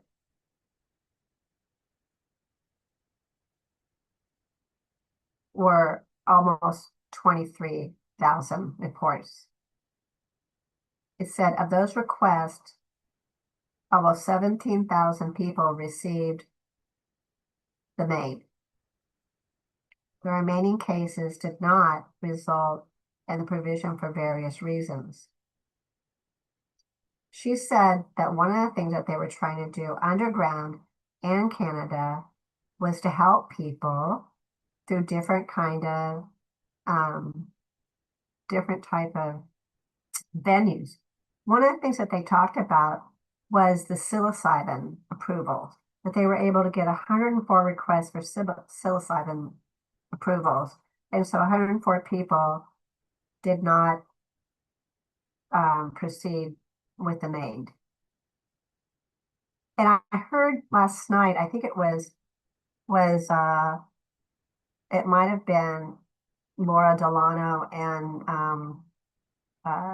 Dr. Joseph, I can't remember his last name. He runs the tapering clinic that tapers people off of the psychiatric medication. But they allowed these people to have a chance that were running the psilocybin clinics. And I guess what the idea of that is that they take some psilocybin and then they can kind of be in a state of mind where they're maybe rethinking things, or I'm not quite sure why they let that type of treatment have a chance and not the other type of treatments. But that was 104 people, Megan. Out of what? 104 people out of almost 17,000 that received, and almost 23,000 requests. The same thing is happening here in the United States. We're doing this CARE Act in California. And so that anybody that is homeless is also diagnosed as a mental illness. And so because most people believe that people with any type of symptoms, whether again, if these are psychotic symptoms or symptoms of bipolar disorder or whatever they want to name it, that these are static labels and static symptoms that they're going to have for life, and they're going to be medicating people on these medications. That's one of the things that is going towards mental health court. So whereas some of the people in here that have talked, they were able to get off the medications. What if the mental health court stops people from getting off the medications?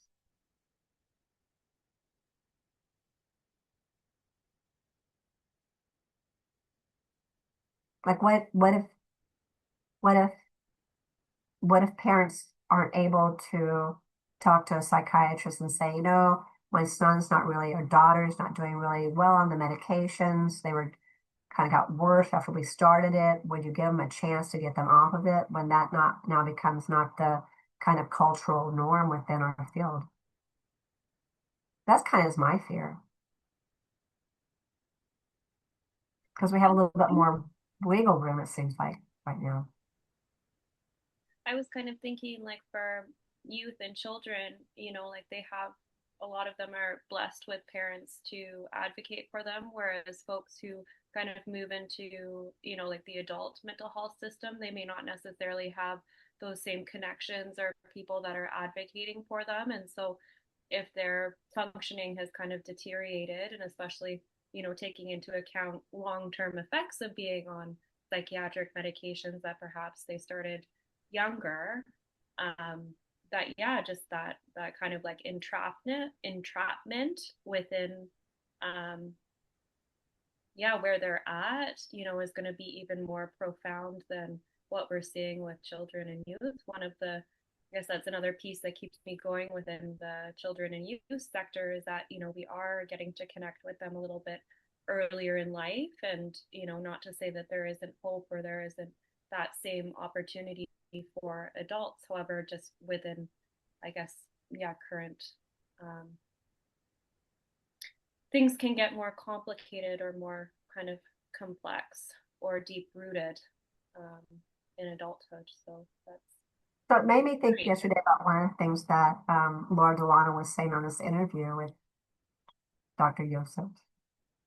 And, and one of the questions that came in because they were doing a live broadcast, which I would like to do that too soon. Wouldn't you, Christina? Anyways, you guys would all want to do it with us that's on here too, I'm sure, including the woman in the garden, but and the one with her hand raised up. But one of the things one of the things somebody was saying to her, because they knew that I don't know Laura's story for real, but what I think it is, what I've heard and read a little bit about, is that like when she was 13, she started cutting on herself and then wanting to kill herself. And her parents, I think her parents, were like pretty affluent. And so then, they believed in therapy and things like this. And so they took her to a therapist. But then a therapist put her on SSRIs and then put her in the hospital because she wasn't getting better on the SSRIs. So in our mind, that's very normal, right? That a person doesn't get better on SSRIs, right? Because it's not a chemical fix, it's another level of drug you're putting somebody on when they're in an acute case of crisis. So what if you become more paranoid or more just like confused? A high level of being overwhelmed and confusion is what these drugs are people with lived experiences describe these drugs as. And so you're taking on the little child on that and they get worse. Well, then they're going to start going into the hospital. And that's what happened to her. And she spent most of her professional life, she said she spent most of her adult life as a professional patient until one day, kind of like Trudy's story, she's like, what the heck is going on with me? Everybody, I think I was talking with Jessica about this. Everybody has their own story of they're like, I don't know if this is real. Like one of Jessica's colleagues, I was talking with her about that. And I don't know how it was that she realized that she was an alcoholic because she was in an AA and kind of high up in that and was doing some type of work with AA and then eventually started rethinking the whole concept of how can I have no self-agency? How can I have a disease that I'm tied to? And then during COVID, she found herself having some symptoms of, I think it was anxiety or depression. And what person that did not have those symptoms during COVID, right? Especially people that were single. Who are you living with to be able to go over to their house and stuff and, trust them to breathe on you or whatever. And so she said that she was writing this down. And on one side of the paper, she had like what AA had taught her and that she had learned that it was what she called human trafficking was AA. And then she was like, they're trying to do the same thing to me, but with a mental health thing. And so, people being told that there is something wrong with them, that the way to get better is through a clinician or a medication, and then that is not indeed working, but making them worse. And so if you are, so when the woman said, so what should I do with my daughter? That she's cutting herself and stuff like that. She said, don't become overwhelmed. Don't become afraid of your daughter. These are things that you can handle within the family, that you don't necessarily have to take somebody to a therapist. How do you talk with your daughter or your son or whoever that might be and say, sweetheart, what's going on with you? And how can I help? And how can we make life better for you? Like we used to before we farmed people out to professionals. And even if the parents might not be capable of that, maybe they're fighting or something, there's an aunt, there's an uncle, there's a grandparent. That's what she was saying. There's other people to go to. But to seek psychiatric services and to seek therapy at this point in time all arrows point to the same thing. The ability to get well, the ability to transform is not high. And so, like your wonderful work, Megan, needs to be talked more about. Your wonderful work, Christina, you know, um, the work that we've been able to do. And thank you everyone so much for giving us so many compliments on this, but I always feel that our work is a complete partnership. It's not us. Like I wish we were that cool and clever and all that kind of stuff, but I think we're just a bunch of people who care about people and we want to help from the bottom of our hearts, and it's a heart thing. And for some reason, some of us were lucky to have met maybe mentors, but some of us just kind of figured it out for ourselves that this wasn't quite right. But I love what you say about the children. How do we get the children support? I think that's wonderful because if you get them support in the schools with the school psychologist, what's going to happen? It's going to be that narrowing, right? Narrowing, narrowing, narrowing, narrowing. Like the other people that don't see you, Megan, it's like the narrowing, the narrowing, narrowing, narrowing. Or, but what happens to those adults that have nobody? Where people have said, well, since you were in seventh grade, you had to be on Adderall, and then at 10, you had to be on SSRIs, and, now you're on drugs, and, of course we're going to put you back in the hospital. What does every good parent say? Let's go to the ER, as one of the mothers was texting me today. So I'm going to ask you, if you're still able to listen, the wonderful woman in the garden, what what what are your thoughts on this to help raise awareness that that there's real hope for people? Well, I think having these conversations as a group and understanding that there's like-minded individual that think that the system doesn't work well and is damaging. I think talking about it is so important.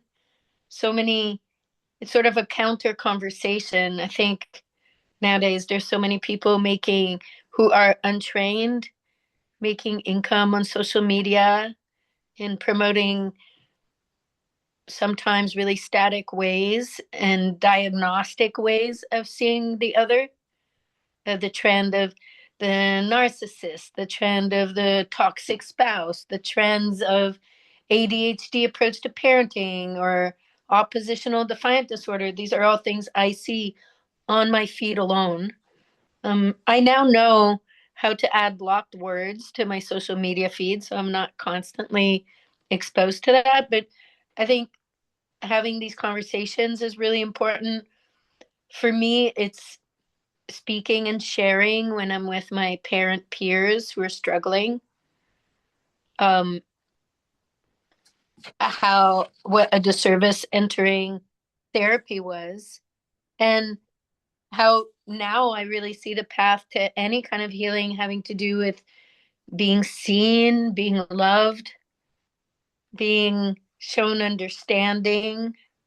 Things Those are the really healing modalities that we've gotten away from with the insurance and medical system. So yeah, changing the word of therapy to maybe, you know, accessing wisdom or a sort of life mentoring skills.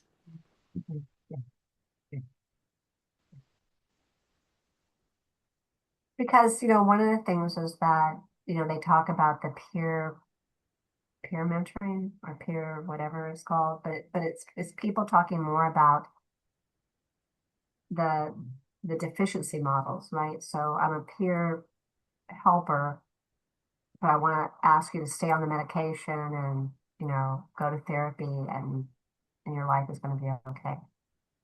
Yeah, what I meant for me, peer to peer means in informal conversations with moms and parents. Yes, I agree with you completely. But I was just kind of tagging off of that and saying that there's this thing within DMH is about peer consulting or peer being together.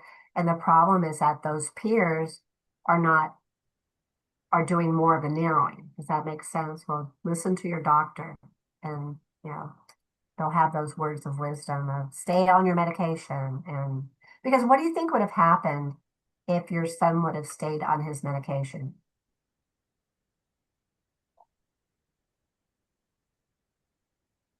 He would have never had the opportunity to develop who he's meant to be.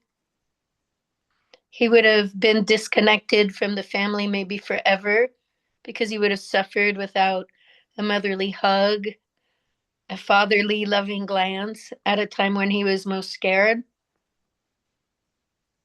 He was starting to develop facial tardive dyskinesia that could have impacted him for life.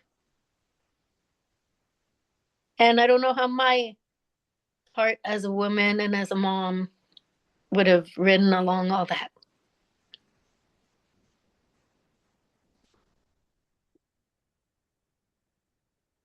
We're also in a situation in California where these medical and behavioral challenges led us as well to a DCSF case where we were then all forced into therapy. I was informed by a very wise person that DCSF transacts in therapy as though it's a currency. But when the currency is poison, are they really healing the families or just, protecting themselves from liabilities? And there was another point that made it really difficult to navigate. In California, we have something called AMA. It's an acronym for Against Medical Advice. And if a therapist, whether with a master's degree or an intern or a doctorate degree, mentions a recommendation for therapy, which they had for my son, they wanted him to go to a closed facility with high perimeter fences.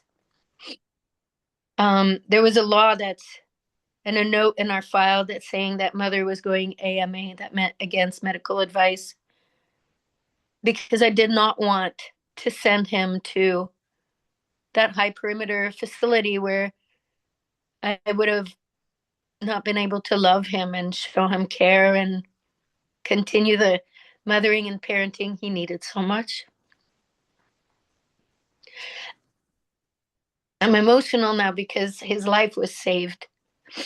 It was saved through demedicalizing him and our family with doctors, with psychiatrists, with medication, with diagnosis, with school reports. It was giving ourselves a fresh new start without any of that. And in the end, that's what we really needed. And I think that's something central to everything that everybody's talked here, because if you look at what, Trudy talks about that in she has a podcast two podcasts that she did with us that are on our YouTube station, but she went AMA that day that she said that she left and then she decided to say no to the medication and taper herself off of it. Unbeknownst to me, she didn't go back to the medication. I didn't know that until today, that she didn't go back to the medication, but she started believing it again. And then I think she read the book from Laura and she was like, my head got, because it's so hard to believe in all of this, because you're told constantly, constantly, constantly, constantly, constantly, constantly on the advertising, especially here in the United States. It's the right thing to do. It's the right thing to do. When anything ever happens to anybody, it's like, we need to put them in for medication in the hospital and get, what's it called? Like not get, like get them stabilized, right? So it sounds real, you know? So Megan, do you have anything more to add about that? About if you had advice, like Laura had advice, maybe be Oh, can I just finish? If I have any advice to share is don't go see a therapist yes. because you don't know what that sharing will trigger in the form of official government responses. Mm-hmm. Mm-hmm. Yeah.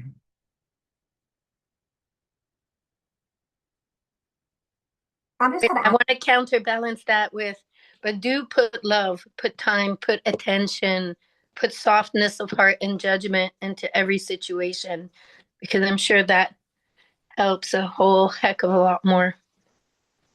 well, one of the things, Carolyn, that I always say that I've seen through this, doing this for 44 years, is that it's the love of the family that heals. That somebody in the, especially when it comes to the children, that somebody in the family or somebody reached out and helped with love, not deficiency language, just pure love. And the other thing Laura said in her book, I haven't read the book, but I just listened to the podcast, so much easier for me, is that is that people need meaning in life. So a lot of times when we'll see children and they've had such difficult times, we'll be like, hmm, so when they get out of the hospital, what kind of fun things can you do, right? That are group things, not just like isolating things, like changing schools, and it's that most amazing school, and being with friends and riding dirt bikes or ice skating or do all of these wonderful things that give us meaning in life. And then for adults, it's us finding meaning in life again. So Ashley, is there anything that you want to add since we only have a few minutes and your voice is so profound? Oh, thank you. Um, so I just wanted to take a moment and thank everyone again for coming.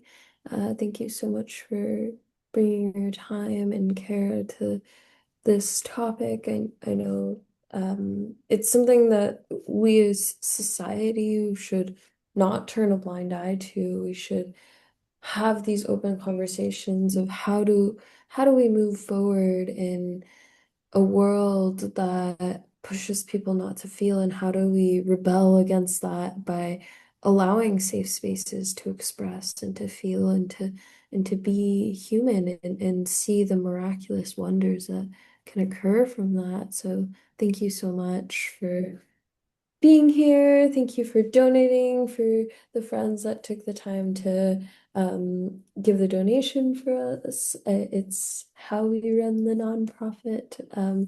And thank you so much for everyone who took the time to share their stories. Your voices matter, and yeah, your impact on this planet, and being brave enough to again express that rebellion against, it's not exactly a rebellion, it's an honest holding a mirror to what happens when people rob the care from a system that needs a lot of care, such as emotions. Thank you. You're right, there's no rebellion if there's nothing to rebel against. Does that make sense? It's like, how do we offer alternative meanings that maybe are a little bit more accurate than someone um is having a chemical imbalance. I've been bullied at school. Things are about going bad at home. I tell my school counselor that I want to kill myself. I go into the hospital and they say, you have a chemical imbalance and you're going to be like that. And it's just like diabetes and it's nothing to be ashamed of. And then they go on the medication and you start getting overwhelmed and, um, and, and that, if that's a story, that should be the end of the story. Then everybody needs to know that they get out of the hospitals and they say, we're okay. They find clinicians to be able to taper them off the medication and maybe recovery coaches to talk to, right? Yeah, well, I mean, I think everyone here has experienced really challenging aspects of life, and the current system doesn't accept or normalize that. Like, I was a difficult teenager who was told that um, I would never be okay because Be I was okay. sleeping too much, like, but that doesn't define me in my life. There's so much that goes past and what the system tells you and what these doctors tell you, and it's just one opinion and a whole ocean of people. Like there's still meaning for everyone, and it doesn't matter if, we're all a little kooky, we're all a little weird sometimes, and that's okay, and we can make it through whatever sets us gives us that strangeness or sets us in a strange emotional landscape. What a world that would be, right? If we lived in a world where we could make decisions and people wouldn't look at you like there was something perhaps deficient in you or something like that. You'd be like, oh, wow, like it used to be like, oh, that's a good idea. But now, especially what you were talking about your generation, that there's always something suspect. Like, oh, well, why are you doing that? Like, is there something Mhm. that you're not coping with, right? Like, Yeah. Yeah, I mean, that is a very normal conversation with people that aren't even in the field of psychology. Like, they're in the field of the arts or philosophy or literature or linguistics, and they're talking about, oh, I'm a bit distracted today and I think I have ADHD, or, oh, I don't know if I'm processing this breakup correctly because I'm still crying about it every day. And it's kind of like in it's such a popular narrative, the DSM-5 right now. It's very, very popular for people to discuss this as if it was like the weather changing. And to me, that feels so strange and so wrong. And like within those same tables, sometimes I'm like, oh man, like, can we just what happened to blaming the moon? Like, what happened to saying I'm on my period? Like, what happened to saying I'm just going through like a weird patch right now? Or like why does it have to be attached to something so heavy? Like, why does this have to define our whole existence? Or why is it that it it can't be simple? and why would you need therapy? Why do you need therapy? Like, don't understand. Like, Yeah. like,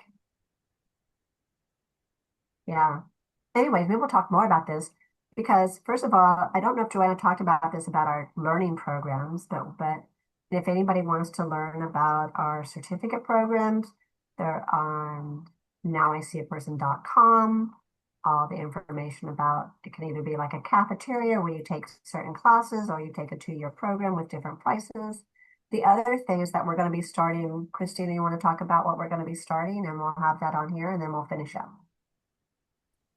Yeah, so Dr. Swim and Ashley, Jonas, and a few others are interested in working together on a podcast. And so we would like to make a series of things such as this, but shorter content in general, just it's more accessible and digestible to people, to get stories out there. And I'm personally interested in somewhat even shorter content of practitioner stories because oftentimes due to yeah, various legal issues and um, confidentiality agreements and what have you, like practitioners oftentimes can't talk about what goes on outside of the context of their job.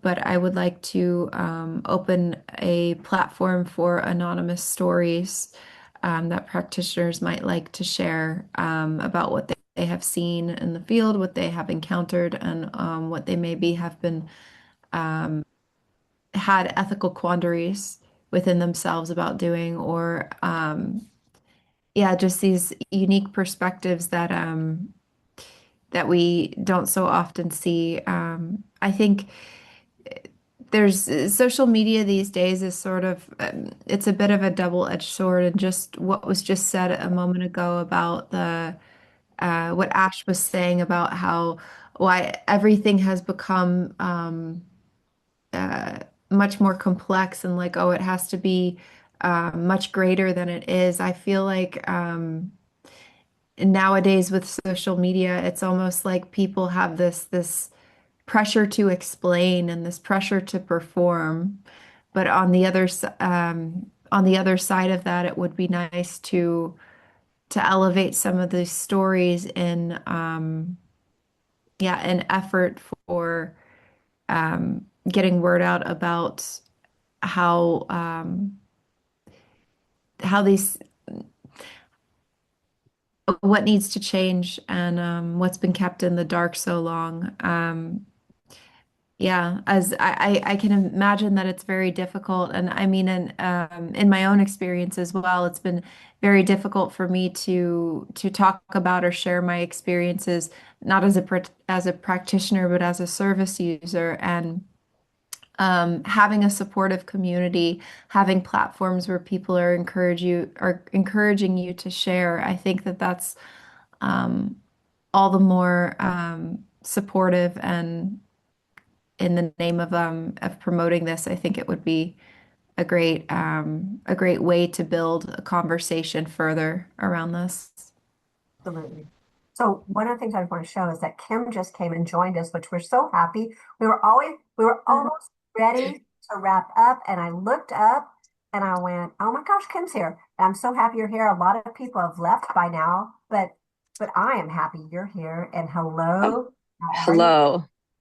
I'm great. How are you? I'm really sorry, but these two things like kind of conflicted. So I'm glad I was able to at least get here and be a part of it, because I'm a huge supporter. I was just actually telling some people that somebody that was just talking even about her mother's lived experience with schizophrenia, and she had no idea of my work, and I said, oh, I'm supposed to be going on this conference call, and I love what they do, which is see the whole person, like, and see that. And so I think it's really, really important, and I'm a huge fan of your work, because I think, as you know, for anybody who doesn't know, and I can quickly go into my how I got involved or what I'm doing, but I do think, I'm just really grateful. I love the work you do, and that's why I try to do whatever I could to be here. So thanks, Susan.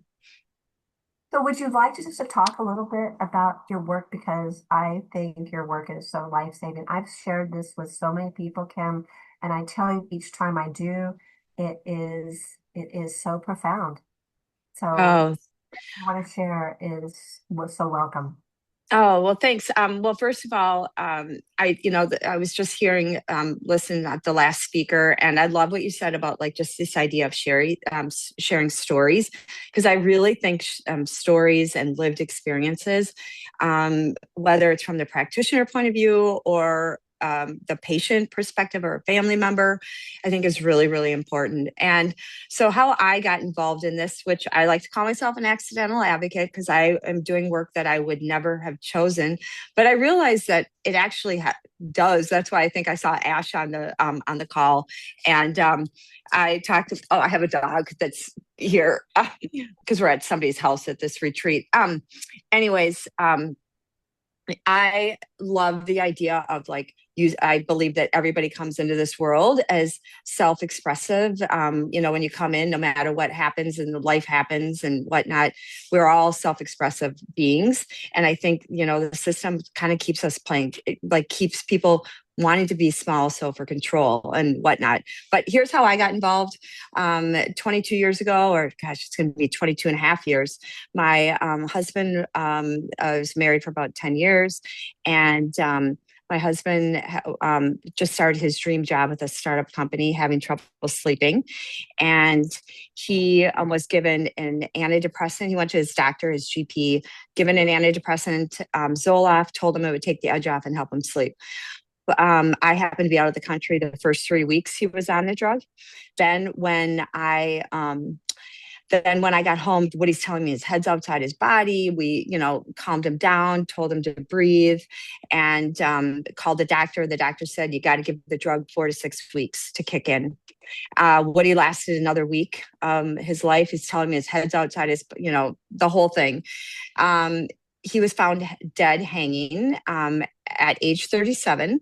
The night that he was found on August 6, 2003, the coroner asked one simple question. Was he on any medication? The only medication he was taking was Zoloft. And also the front page of our newspaper that same day had an article that said the UK finds link between antidepressants and suicide.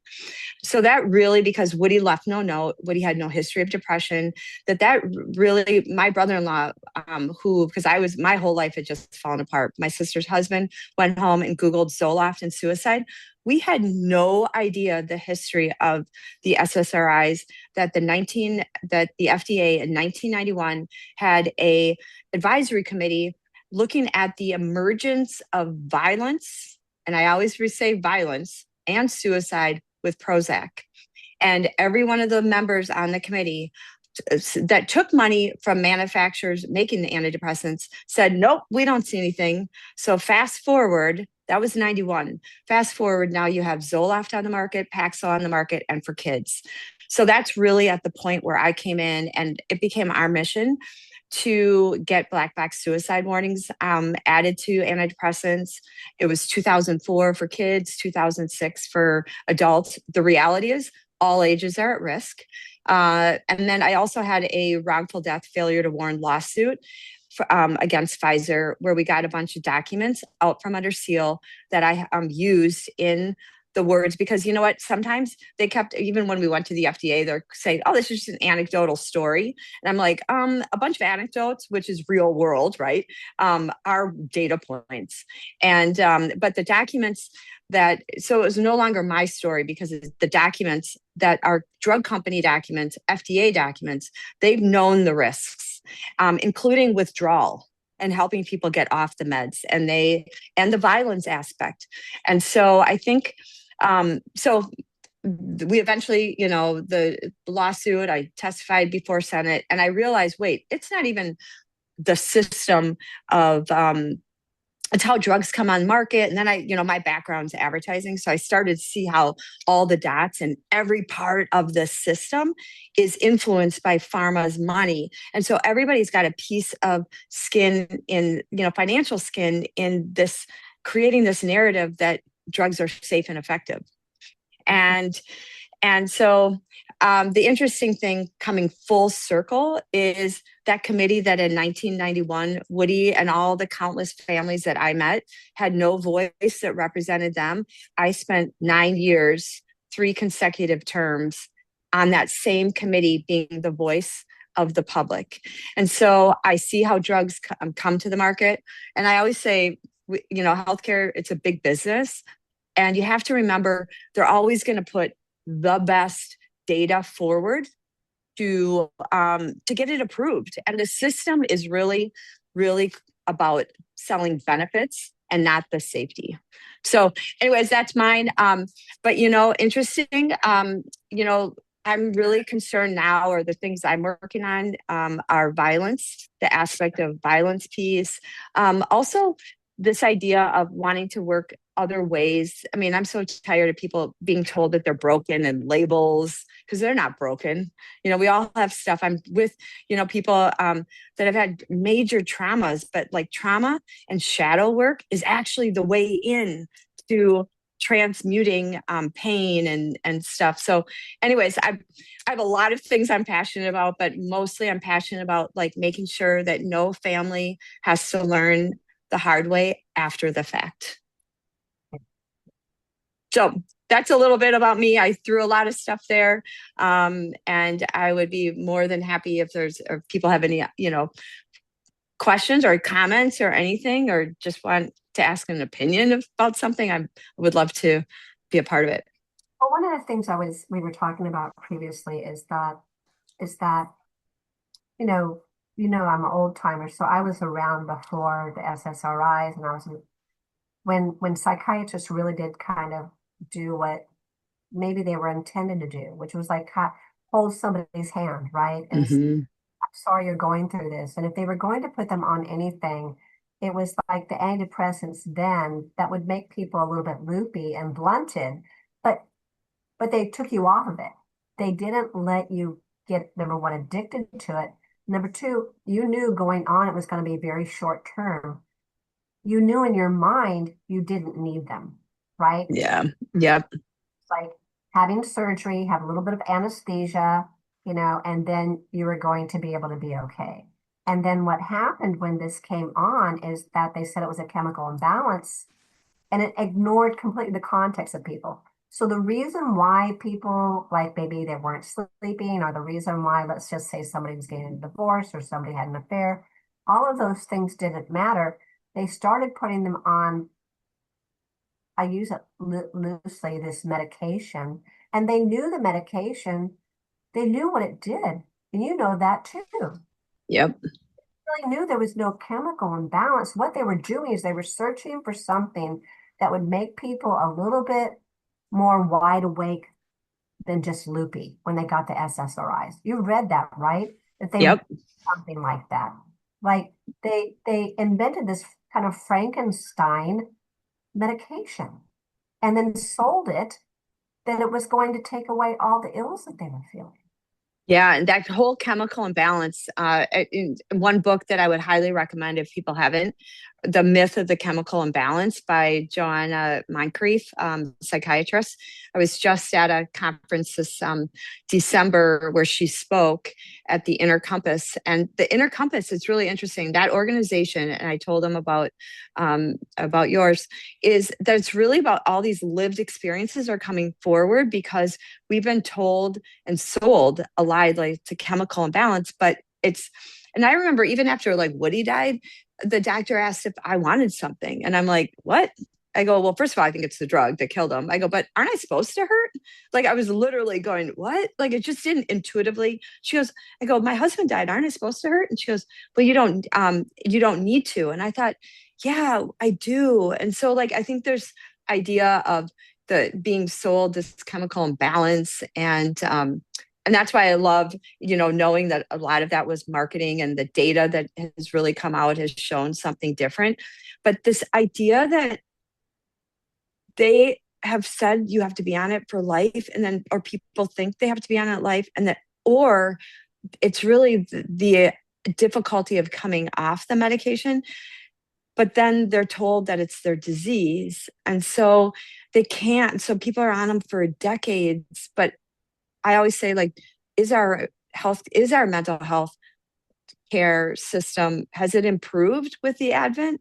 It seems like we've declined because we're kind of forgetting that some of these are just life experiences, like you said, divorce or, a death or a breakup or a job loss. I mean, these are short-term kind of experiences, but we're medicating it like it's a disease. And then because of the medication, Kim, it blunts them. They Yeah. don't find solutions to their problems. They start losing everybody, friends, co-workers, jobs, etc. And then they do want to take their lives. Yep, exactly. Because that's a really good point, that numbing and blunting. And then obviously the PSSD has been a huge part that, in other countries they're talking about it, but the US, I know there's organizations that are trying to get if you start feeling nothing and blunting and emotional, yeah, it is impacting the quality of your life, that the original problem that you went on the drug doesn't even, you're like, oh, I'd rather take that than all of this. And then you don't want to engage with people. You don't want to, all of that. So anyways, it's an issue. And so what you have written on recently was the web of sickness. Is that right? Or what is that? Oh, yeah. I do a lot of speaking to med schools, but also to the general public. And it's the Selling Sickness, Big Pharma's spider web of influence. And I really put the doctor, and you could probably if people haven't read it, I did a big Substack post on it, but really putting the doctor and the patient in the middle of the spider web, and it's everything that's trapped them. I mean, things that are business things like how patents, but the regulatory agencies, the advertising, the samples, the ghostwriting, the key opinion leaders, all the organizations that we actually think are supposed to be working on our behalf. Like, people, I think the general public, anytime I see like somebody who's going to donate their money to National Alliance for Mentally Ill, I'm like, oh, I wonder if, and because they lost somebody, I'm like, I wonder if they know that a lot of these organizations, like when there's new drugs coming to market, the first thing they basically have become, because the funding, and I always say, get to know where funding comes from. A lot of times they're advocating for more treatments. We need more, as opposed to, are they really advocating for the patient? And so I think it's this idea of, I want people, and even our doctors, I want them to like learn critical thinking or be curious or ask questions like, is this a ghostwritten article? Is like, oh, I heard this because this doctor at some big medical conference that has paid for me and it's talking about the latest treatment. Is it the latest treatment, or are they getting funds and they become a talking piece? Because what happens is that influence then impacts the influence of other doctors, and that becomes a practice. And so I think the more information we have, it makes us not only our doctors better, but it also makes our patients and family members to ask better questions. Absolutely. So, I don't know if any of I think we still, one of the mothers that we have here, it was her son that tried to take his life by I'm sorry. himself when he was 11. Wow. You want to describe that just very quickly to Kim? Hi, Kim. It's nice to meet you. Nice to meet you. I'm really sorry, but how's your son doing? He's alive, 14, demedicalized, has no diagnosis, no IEP, and he's dirt biking right now. But his first suicide attempt came 2 weeks after he was put on Lexapro, and then started a series of what I call the big teen industry or troubled teen industry, the big troubled teen industry, where there's a series of treatments that are proposed that start with a psychiatric hospitalization, then residential care, then there's weaning down to 5-day-a-week care, and then to 3-day-a-week care, and then they can reintegrate school. We went through that loop both times within 2 weeks of a change of medication. And by the second attempt, there were probably 4 different layers of medication. Stimulants had been switched 5 times because of shortages in supplies during COVID. And being a mom who's parenting a child who's suicidal and self-harm became really, really difficult. I want to talk about it because in passing, the doctors and prescribers would say, oh, by the way, a bit like they do on the radio, can increase suicidal ideations and blah, blah, blah. And they talk really quickly, and it's wrapped in a big sort of information package. And it dawned on me that if somebody's suicidal, why are we giving them a medication that might make them more suicidal? And why are we doing it to children? My son was in a medical prison that I created and supported, where he had to take the medication because it's what the doctors said. He had no choice to not take. He could have, but he also assumed that we were looking out for him and we knew what we were doing. And we thought pharma knew what they were doing and the doctors knew what they were doing. And I'd love to hear more about the aggression part, because one of the his hospitalization came after a change in medication with Abilify, and he became really, really violent. harming me, and I was hospitalized. So our family has had, through his experience, the roller coaster of increases in severity of symptoms. I was going to say, first of all, I want to just say thank you for sharing your story. I also believe that as a mother, your story is super powerful, not only just as the lived experience, because you had to live, you're part of the lived experience too, right? And what your family saw and experienced. But it's interesting, you said something that you're like, you trusted, everybody trusted, right? And that's where I think I'm always like, I want to go upstream so parents don't. But the aggression is absolutely part of these medications, from the antidepressants, the antipsychotic, and especially if they're not needed. And I agree, when you have it, always like intuitively never made sense way back when we were trying to get the warnings, that why would you, like, help me understand why wouldn't put a warning on when you're giving it to people who are already like, if you're saying it's the patient or the person, why are you giving them a medication that can make them this? Like, absolutely, don't downplay it. That should be the most important part. And the parents should know this. Like, it doesn't how even are we make going to sense. differentiate if he is feeling more suicidal and the doctors are saying, hold on 2 weeks at least before I kick in? Yes. How do you differentiate that it's a bad reaction to the medication as opposed to just which is probably what it was, but if you're looking at it from a therapist side, as opposed to just him being more depressed? Yeah. And the children don't have words to say, hey, don't have the same amount of words and subtleties to express what they're feeling. Absolutely. This is why it's super important. Like, we have a real conversations with parents, right? So that we can actually tell them what to look for. Like, if all of a sudden it's your kid, well, first of all, I'm not even sure. There's all these things now that you can give a test. I didn't know that there's tests that you can give to see how a medication may or may not work for somebody. The PY 450, some tests. I'm like, I don't even understand. I'm like, if somebody's going to go on these drugs, why aren't we even testing to see how their body even, can process a medication? And so I don't understand that, but I agree. I think, I don't understand why you wouldn't give somebody the example of a behavior, so that if you see the behavior, right, you have something that you can actually use. But yeah, in our case, right, it was all mixed into one big ball of behaviors. I knew something was wrong, and both times all 3 times I ended up reaching out to the provider ahead of the attempts and the attack, saying, hey, something's wrong, what do I do?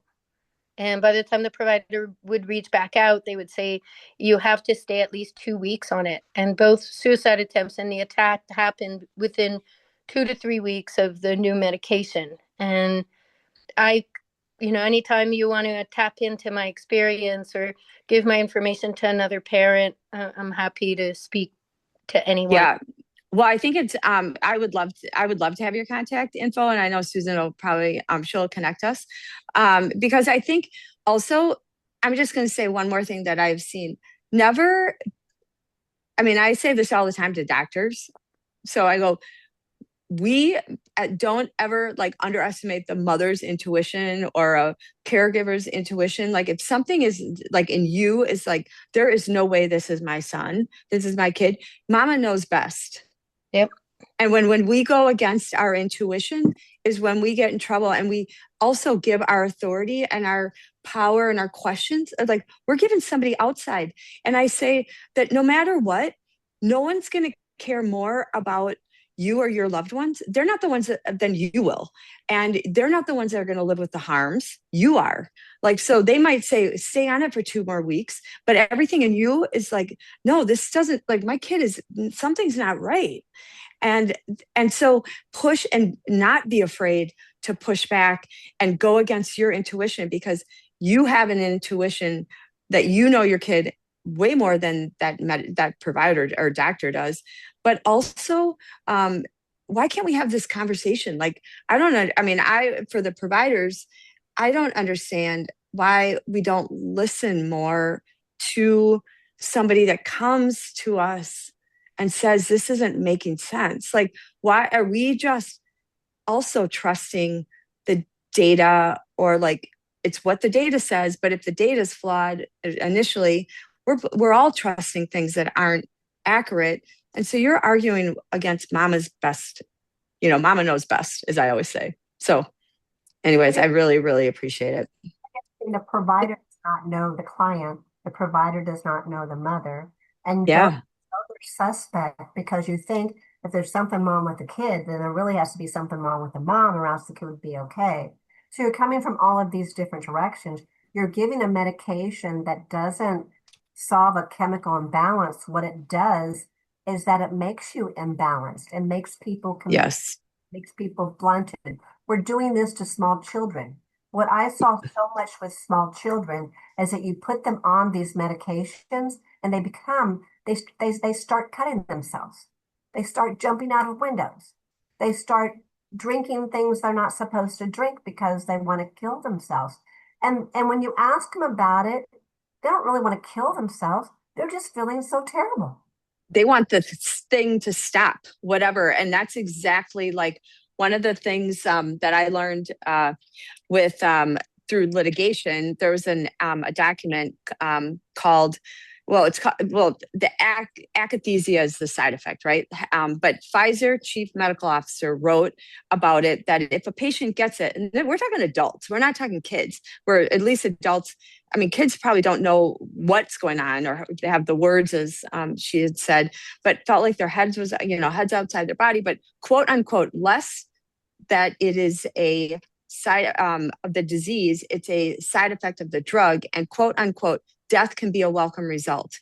And so, but what they didn't tell people is that same chief medical officer sent a memo to all the sales staff and said, thank you, said that that article was not suitable for general practitioners, but only neurobiologically inclined psychiatrists. So they also intentionally kept, because they know the GPs, the pediatricians, the nurse practitioners, like that's where a lot of these drugs are being written, and that's where the business is. And so, I keep saying no one's ever going to care more about you or your loved one. Do your research, not be afraid to challenge. I know just, I have not been in that situation where you are, where you're trying to fight with and I've heard school systems that are saying you have to keep your kid on it. I'm like, who, like, why are they thinking they're our boss? But I remember I had some procedure done that had it was like an endoscope that they were putting down. And the guy that was getting ready, I was asking him a zillion questions. And the doctor said, he looked at me and he goes, do you know how many of these I do every single week?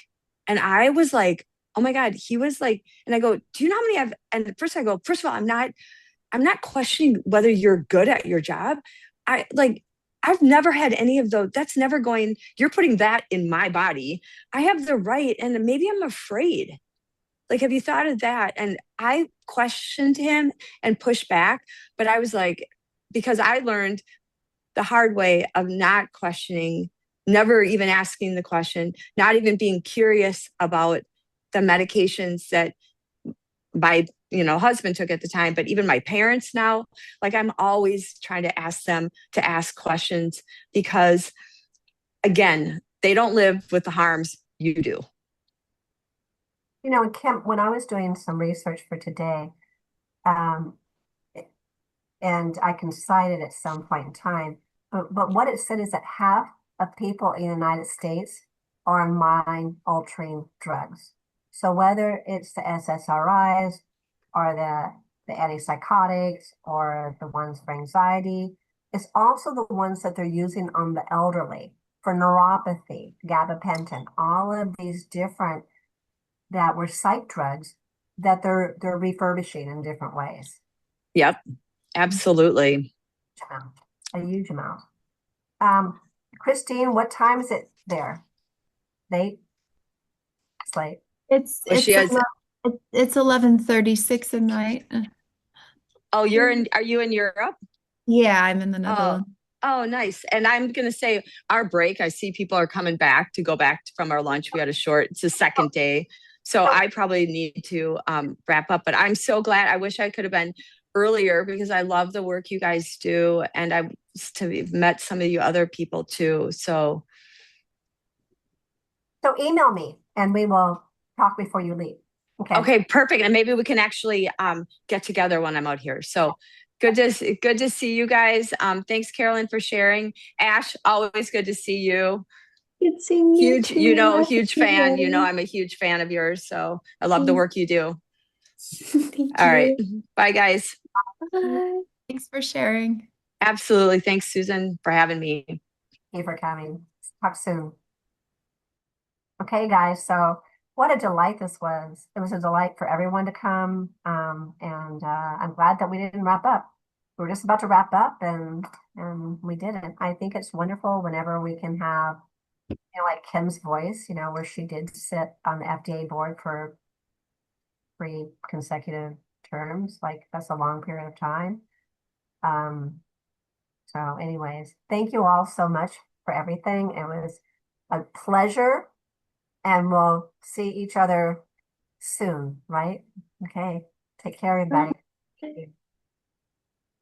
I'm gonna turn it off then, everybody, if that's okay. Bye-bye. Take care. Here we go. And Ashley, call me this week. Okay, I can call you.